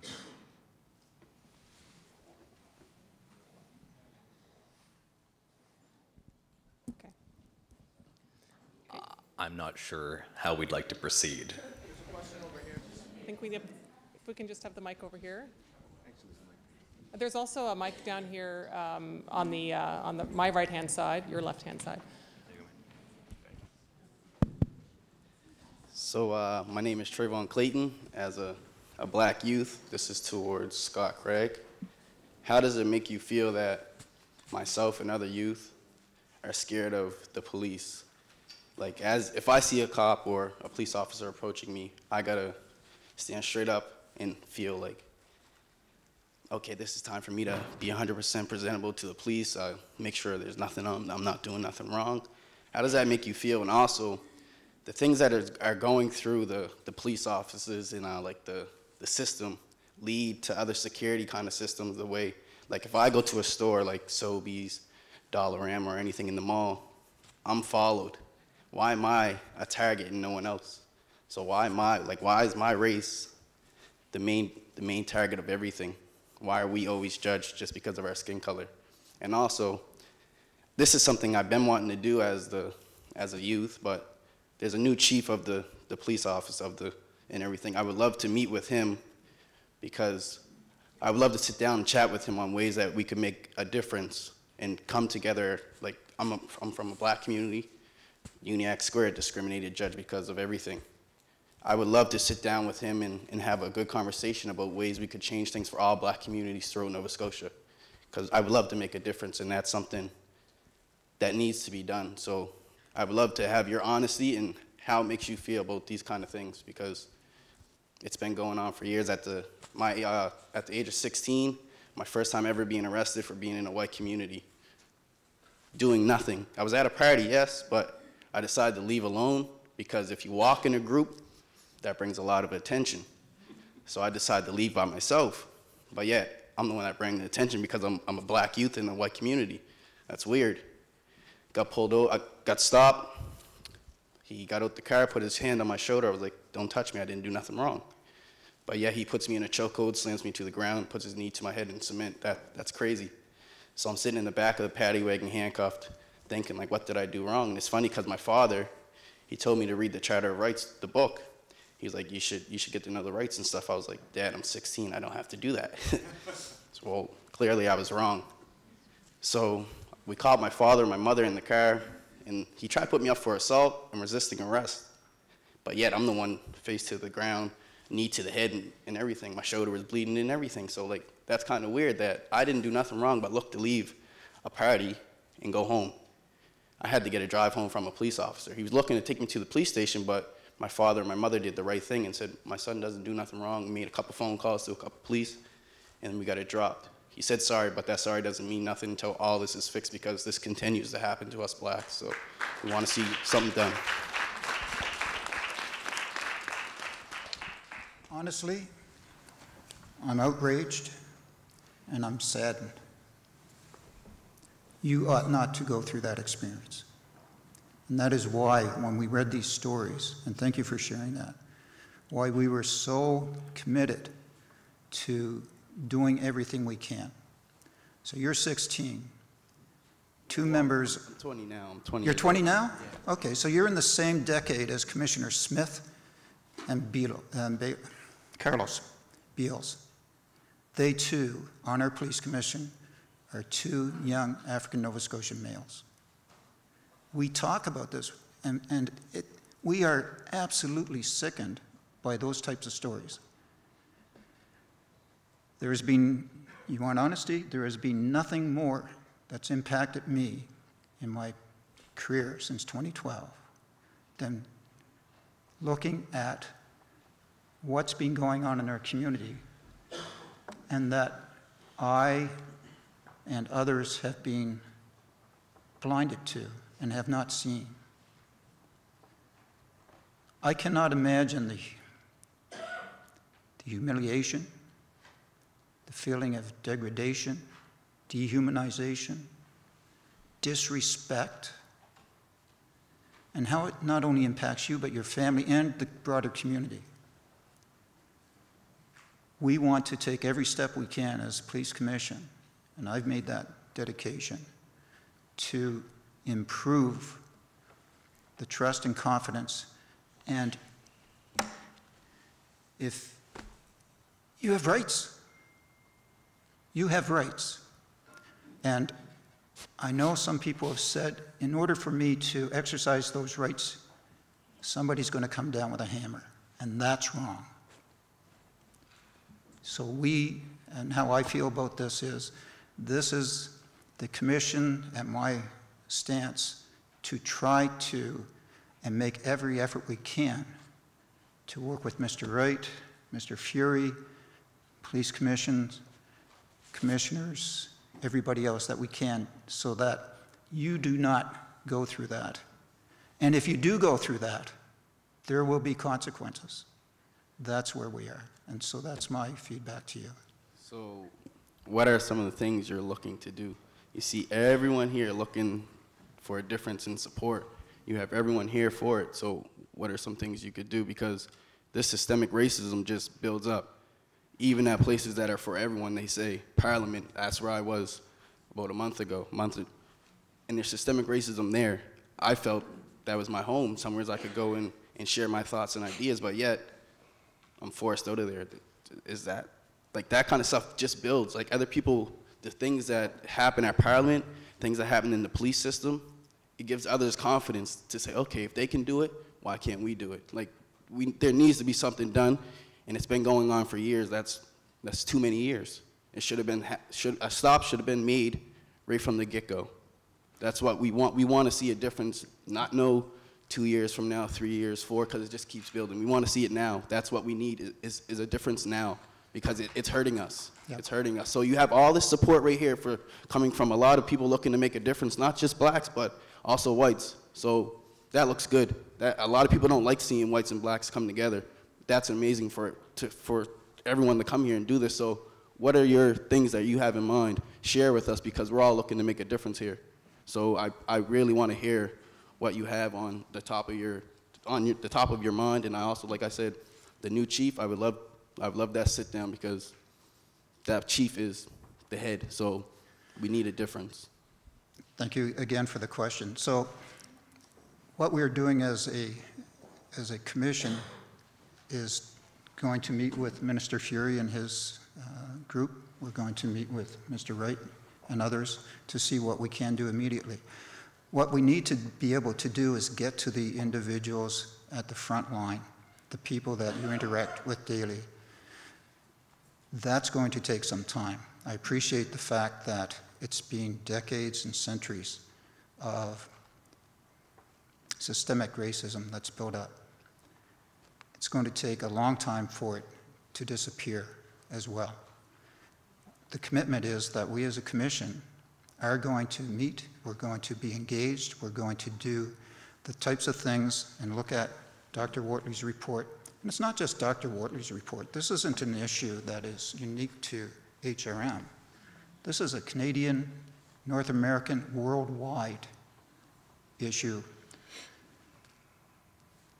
I've looked at, and the Commission has looked at, other reports that have been done throughout Canada. Edmonton Police Force, Toronto Police Force, Vancouver Police Force. The recent Justice Michael Tulloch's analysis of how things are going in Ontario that was released at the end of 2018, and he commented on in January. I can tell you what personally I can do when you and I greet each other, when Mr. Wright and I greet each other. What we need to be able to do is get into the position where, regardless of the color, the stripe, the pant leg of a uniformed police officer, what is that individual going to do? That is where we have to get to. And that's what we're going to work on. I wish I could say I could throw a switch and everything would be good. I cannot do that. And the Commission cannot do that. However, we can provide policies and procedures to provide guidance. We are, you alluded to, hiring a new chief of police. We've gone through the interview processes. We are working to conclude that. And the individual, all individuals that have been part of the conversation for the new position of Chief of Police of Halifax Regional Police are all and have all been engaged in understanding the current situation here in Nova Scotia, what the challenges are, and what they can do about improving that. So I suspect Chief Blais has taken your name, and we will arrange for that. So if we have your contact information, actually see me right after this. Is that okay? Thank you. Thank you. Just remember. Just before we get to the next question, I had a bit of a flag from Robert that he wanted to add to that answer, so I just thought we would give him a chance to do that. Yeah, thank you. I'd like to say this, that two things. First, I'd like to reiterate that the position of DPAD is that street checks are illegal and should be stopped immediately pending discussions. I'd also like to say that if there is some ambiguity about the legality of street checks fundamentally, the fact that street checks are implemented in a way that causes systemic discrimination against black people renders street checks illegal. Okay? So let us be clear about that first position. The second thing I'd like to say is that I have confidence in the goodwill of every person on this panel. And I count the Chief of Police a colleague and a friend, and I have confidence in his goodwill. This is not a question of goodwill. This is a question of understanding the nature of systemic racism and how it works. Halifax has done tremendous things in its attempt to diversify its police service and its fire service. Structural things, monumental things, and we were successful in both of those locations. But what resulted was a class action suit on the part of black firefighters to talk about the systemic racism that they experienced, and human rights complaints levied by black police officers talking about the systemic racism that they experienced. This is not a question about the goodwill of the leadership. There are fundamental problems here that need to be addressed with structures that are robust and powerful to get at these issues. So I don't want people to leave here thinking that the problem is the goodwill or the lack of goodwill of people here. Having said that, I want to say, personally, I think people know me a little bit. I think that people know that I'm a person who comes to this discussion from a learned position and a career that has seen some significant engagement. And I want to say personally that if we leave here today and substantive and symbolic gestures are not immediately made, not after consultations in May, but immediately made, I will leave here not questioning the sincerity of the individuals on this panel and the organizations they represent. I will leave here questioning their ability to properly discharge their responsibilities.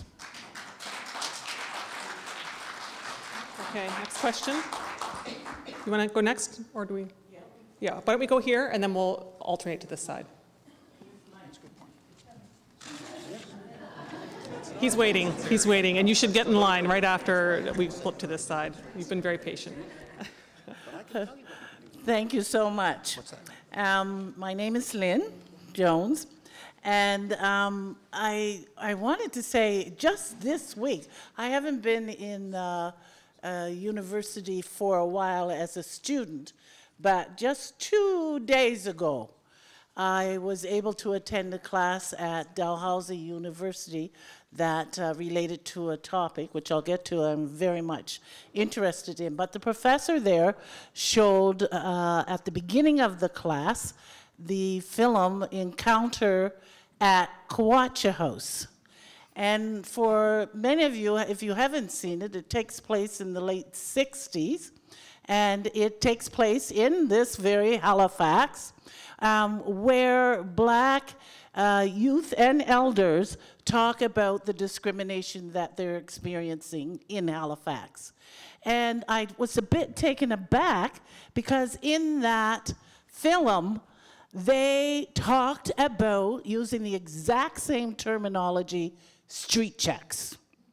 And when they talked about street checks, it's not unlike the conversation that Dr. Wortley has outlined in this report and the concerns and results without the fancy statistics. They're saying the same thing.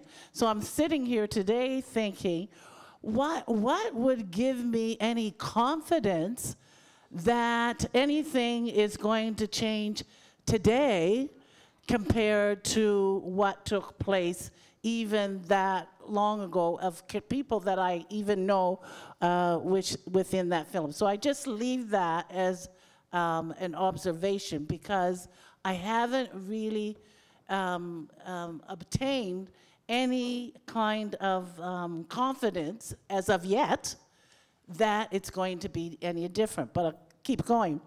Some of the things that I thought about and I also think we're at a real disadvantage because I'm only, of course, just seeing this report. I did attend the community meeting at the Black Cultural Center. But what immediately came to mind to me is that this is about both communities. This is about the African Nova Scotian communities, about the police community, but I didn't hear the statistics about the police respondents in terms of their race and their age and their gender in terms of the results. And Robert really touched on that when he talked about, and I was thinking about that, all the complaints that are being brought through the fire department, the police department. And so it'd be interesting to know what each of those groups thought about in terms of what was happening with the street checks. Dr. Wortley, there was a line in that report too that really stood out to me, that street checks can clear individuals of suspicion. Street checks can clear individuals of suspicion. Well, that statement to me, in fact, presupposes suspicion. It presupposes suspicion because it says it's going to clear them. So you must think, to begin with, that they're suspicious in order to want to clear them. I'm sending out a big caution in terms of the who speaks for the Black community. I am also a member of DPAD. And I throw out this caution that somehow or the other the Black community is so homogeneous and that there's this one organization that is going to salvage everything and speak on behalf of the whole community, even in Halifax. So this is a big caution. DPAD is a brand new organization. It's volunteer. It does not have representation from the whole broad Halifax community. It's actually a provincial network, so that's building from that. So I would think that as we do the work with this report, that we will call on specific other areas of the community to provide response and reflection on what is taking place. I'm going quickly, but Mr. Craig, Steve Craig, talked about, and I like to hearing his passion. How do you erase centuries of bias and discrimination? I could really hear the passion in that. Well, I don't think you can ever erase it, but at the same time, we can do amends. And because the report doesn't mention it, I would be remiss if I didn't mention reparations. And that's exactly what the African Nova Scotian community has put in the forefront of their discussions, is that this was done to us against our will. And that as a result of that, we deserve reparations for what has taken place. My final point is actually to the Justice Minister, Mark Furey, because there's a recommendation that we actually put a moratorium on street checks, as Dr. Wortley has talked about, until this whole issue of street checks is resolved. Robert had a concern that he didn't want to walk out of here without somebody making some kind of commitment. I would like to see a commitment that the street checks are actually banned until at least we have some kind of resolve as to where we're going to do here, and also that because in the past, often the white community has been given the responsibility or we put it in their hands to change things, that we go along with the DPAD recommendation that in actual fact you fund the Black community and we will take care and call you into a meeting on May, whatever it is that you've laid out here. So Now, just before the panelists have a chance to answer, I just wanted to mention as well, because we didn't have a chance to mention this at the beginning of the presentation, that Scott is coming back in May to Halifax to report back to community. We're conscious of the fact that the report is an inch thick and that people have just gotten it in their hands and they want to have a chance to read it through carefully. He's going to be able to come back and answer questions that community has about his research and his findings. So that's going to give us another opportunity to study it first and to really to get at your other questions as well. So that there will be that opportunity. And I'll turn it over to the panelists now to answer your question. We are running a little bit short of time, but I've mentioned to a couple of the media that we can probably just move aside after the presentation, the formal presentation's done, so that you can ask a few more questions. So I'll turn it over to Scott first. I'll just make a very quick comment, excellent comment on, wanting to gather information on gender, race, age differences among police officers and how they view this. Part of the methodology we had to promise in this case anonymity. Officers sometimes feel very uncomfortable if they're going to be identified. But I do think we need a survey of all police personnel that is done anonymously to look at the wealth of experience. I mean, I found regardless of race, there was a big range of attitudes coming from police officers and experiences and opinions. They're not a homogeneous group either. But I do think that we weren't able to capture it in the focus group kind of context that this research was conducted, but it could be captured in another strategy. And the suspicious comment that you made was interesting.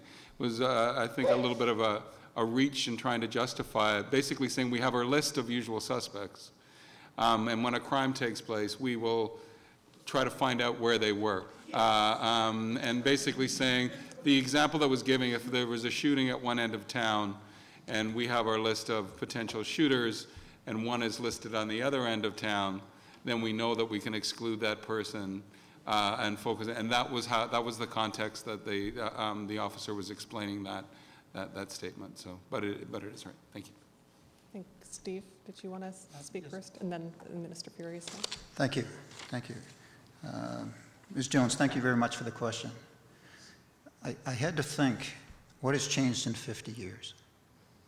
Well, the terminology, the feeling, the experiences certainly haven't. So what has changed?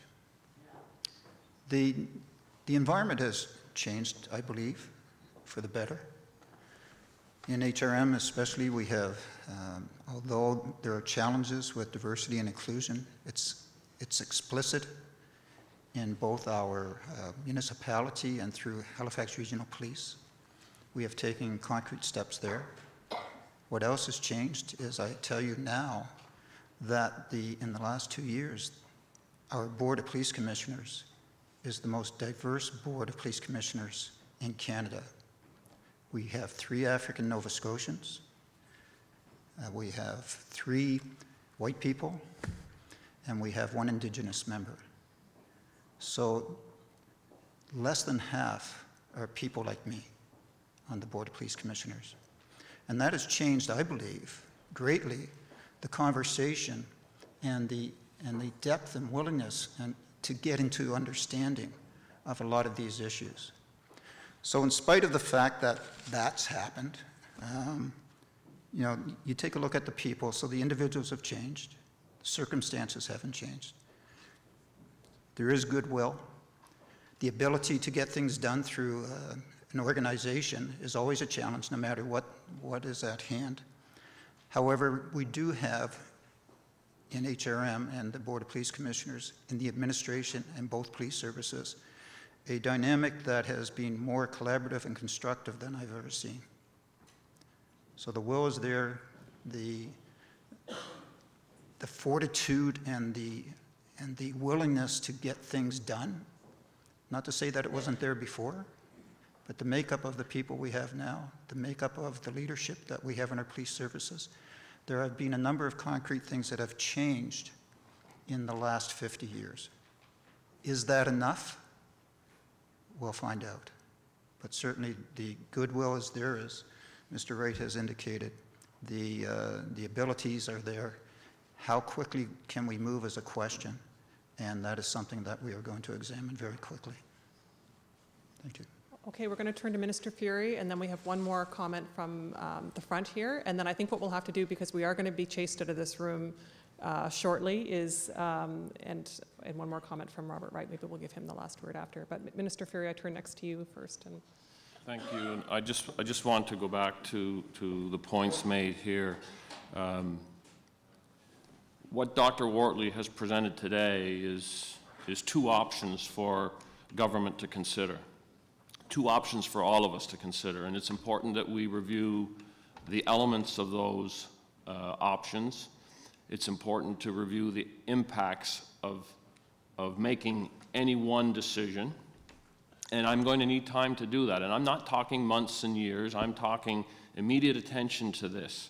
So I'm not in a position, to be very honest with you, to make a decision here today on what we will do, what I will do as the minister going forward from this meeting. But it's important for all of us to understand. I recognize this practice is unacceptable, and we have to fix it, and I'm committed to doing that. And I know it's difficult. Elle, when you first commented, you talked about white voices. It is systemic racism over 200 plus years that has allowed this to happen. And I absolutely agree with you that the African Nova Scotian voice has to be part of the discussion, and it is my aspiration that African Nova Scotians will lead these discussions into the future. So I make that commitment to you today. I'm not taking this lightly. This is very serious. We will give it the immediate attention that it needs. I know that's not the answer you're looking for, but it is important, critically important, that we have that time to analyze this, because Dr. Wortley made a comment early in his comments that I heard loud and clear, and it is a concern. If we ban it, are we driving this practice underground? We have to address this. It's absolutely important that we address this, and I need time to do that analysis. Before I finish my comments, I want to go back to this young man who was up front and he's moved down to the front row. You asked a very pointed question that I think needs to be answered, and it's only a beginning, but it is the things that have to happen going forward. First and foremost, we need your continued input, so I encourage you to reach out through the chief.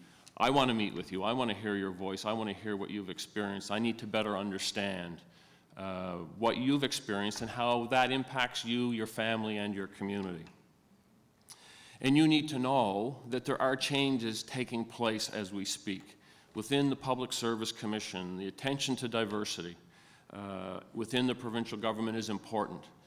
You need to see yourself in these organizations, whether it's law enforcement or corrections or sheriffs or government institution itself. You need to see members of your community there. We support the Indigenous Black and Mi'kmaq program through Schulich School of Law. Over 200 graduates now who are leaders from your community, in our province, and quite frankly, domestically and globally. We have diversity strategies that we are now advancing through the Department of Justice and within government. It's a start. There's more work to do, but it's a commitment. There's opportunities. We have, you would see now, diversity on our provincial court bench, but the representation of African Nova Scotians in our judiciary now, both at the provincial court level and the Supreme Court level, with most recent appointments.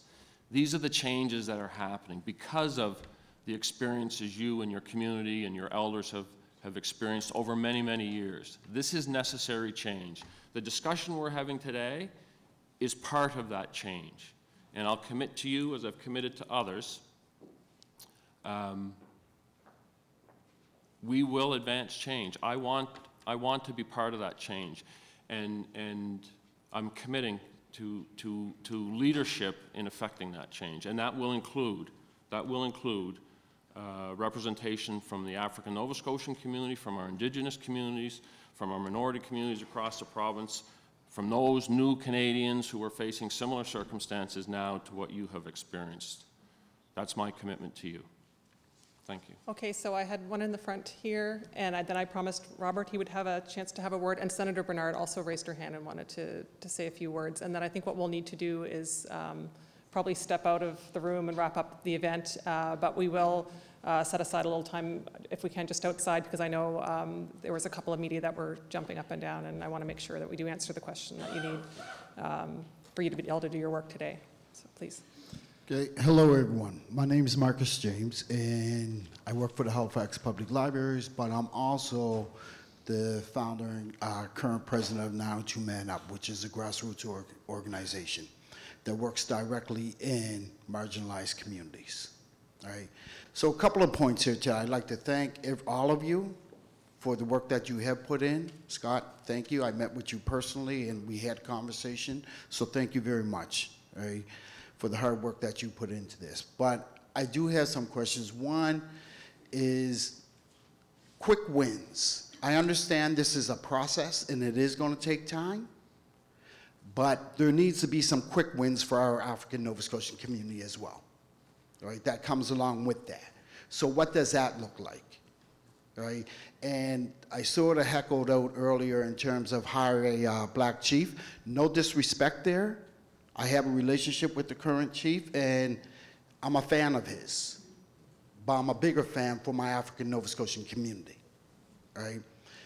So when I say hire a black chief, let's start that restructuring that Mr. Wright is talking about. Let's start it somewhere. Let's start it with those conversations, right? Let's look at the things that my son Trayvon pointed out here today, right? That goes back to some of those quick wins. Minister Furey, and I appreciate the comments that you made, but you got to understand, the story that my son Trayvon stood up and talked about, as a parent, that's why I live every single night. Those are generational curses that has plagued our African Nova Scotian community, blacks globally, right? So we don't have 400 years to fix this. Yes, we recognize that it's going to take time, but it's all of your obligation, as well as the African Nova Scotian communities, to sort of put some quick wins in place that are going to set those guidelines. And that's what we're not seeing, because I risk my son every single night when he goes out my door, because I'm sitting home thinking, okay, am I going to get that phone call again?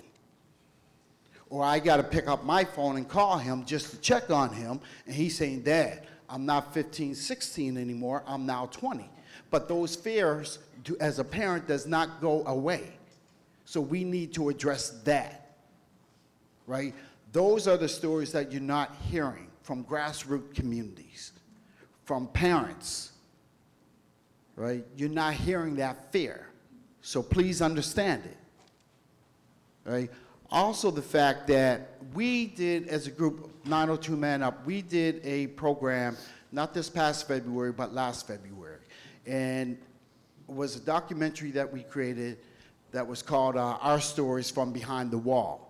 And we had 7 young black men come and talk about their incarceration, right? And different experiences on why they were there. The one thing that they all had in common is that the police checks groomed them for that situation, growing up as young black men in their community, being harassed by law enforcement. It put them on that journey. So, as Mr. Wright said, and as DPAD says, it needs to stop immediately. There's no other way to stop that. And Scott, I understand your research work, that you sort of got to look at it from both ends. I get that. But as a black man, I don't respect it. And you got to understand, because for me, I have more at stake. So it needs to stop now. Right? There's no other way. We cannot move forward, and as we said, and recognize that this is going to be a process. We get that. But if we do not stop it now, We can't work together. We can't. So it needs to be stopped now. And as to Lynn's point, she's right. DPAD is not the voice of the African Nova Scotian community. They're one aspect of it. There are many that you have not spoken with, right? So if you don't stop it now and start having those real, meaningful, powerful, changing conversations, we are never going to get it right. And we are going to continue to lose our young black men and women to the justice system. And Minister of Justice, Mr. Furey, that comes back on you. That comes back on you. So you have the opportunity now to sort of start something immediately. Thank you. I'm going to turn the microphone over to Robert just for a few minutes if you can, and then I want to bring the microphone back because Senator Bernard wanted to say a few words, and then what we're going to do is end the session after that, and I thank everyone very much for coming, and I want to mention as well that the full report is on our website. We made as many copies as we could today, and I hope I see them in a number of people's hands and they can take those with you, but it is available on our website as well. Take some time to fully study it, and as I said, Scott will be coming back in May. We're going to be going back to community. One of the things we promised to do, because I think a lot of times people come to the community, they do consultations and then you never hear back from them, so it was really important that we scheduled some sessions and follow-up so that you have some time to review the report and ask the questions that you want to be able to ask about this research. So I'm just going to turn you over to Robert and then quickly to Senator Bernard before we close. So again, and I want to thank Lynn for her comments about the fact that, yes, I am an African Nova Scotian, I'm a member of DPAD, but I do not speak for all African Nova Scotians. However, I will say again that the position statement that we have developed related to street checks is that street checks are illegal and should be stopped immediately. And I'll reiterate that if there's some ambiguity about the legality of street checks fundamentally, the systemic racism evident in their practice certainly renders the practice illegal. Having said that, I would like to point out that there's approximately 6 hours and 38 minutes between now and the 6 p.m. news. And I'd like to say to Minister Furey and others that Minister Furey, the Chief of the Commission, the Chief of Police, the Mayor, leadership in policing and RCMP, senior officials from the Department of Justice, the Executive Director of the Human Rights Commission, all of the people are in the room who could talk about this pressing demand. Dr. Wortley's report is very clear. There is a problem in the relationship between the black community and policing services. And there is needed, in order to begin the healing of that rift, substantial and symbolic gestures that will require leadership to do things that are scary for leaders in justice and policing. I would suggest to you that they are less scary than being a 16-year-old boy lying on the pavement with someone's knee in your head. So I can offer this, and I offer this purely personally. This is not a DPAD position.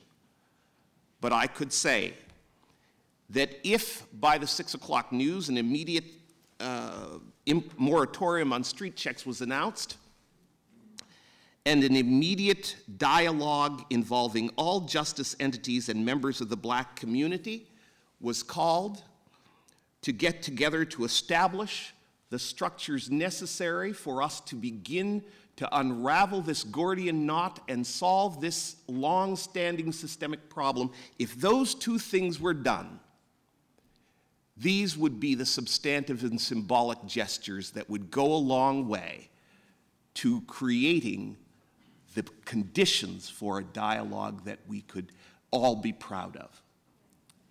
And I'm suggesting that the people who have the ability to make those decisions are in this room. If we can get together for this, we can get together to make that decision. So, I don't watch the news. I haven't been watching the news regularly since the summer of 2016. It's a blood pressure management thing that I... But I will turn it on tonight. And I'll be waiting, as will all of the people who are in this room, as will all African Nova Scotians, as will all African Canadians, because we're Scotians here, and the rest of the country looks to us in terms of our treatment of people of African descent. Thank you, Robert. I'm going to give the last word to Senator Bernard, and then I'm afraid we'll have to clear the room. I'm getting some hook looks, and anyway, let's move on to the senator first. In the interest of time, I won't take too long, so I won't be able to say all of the things I'd like to say.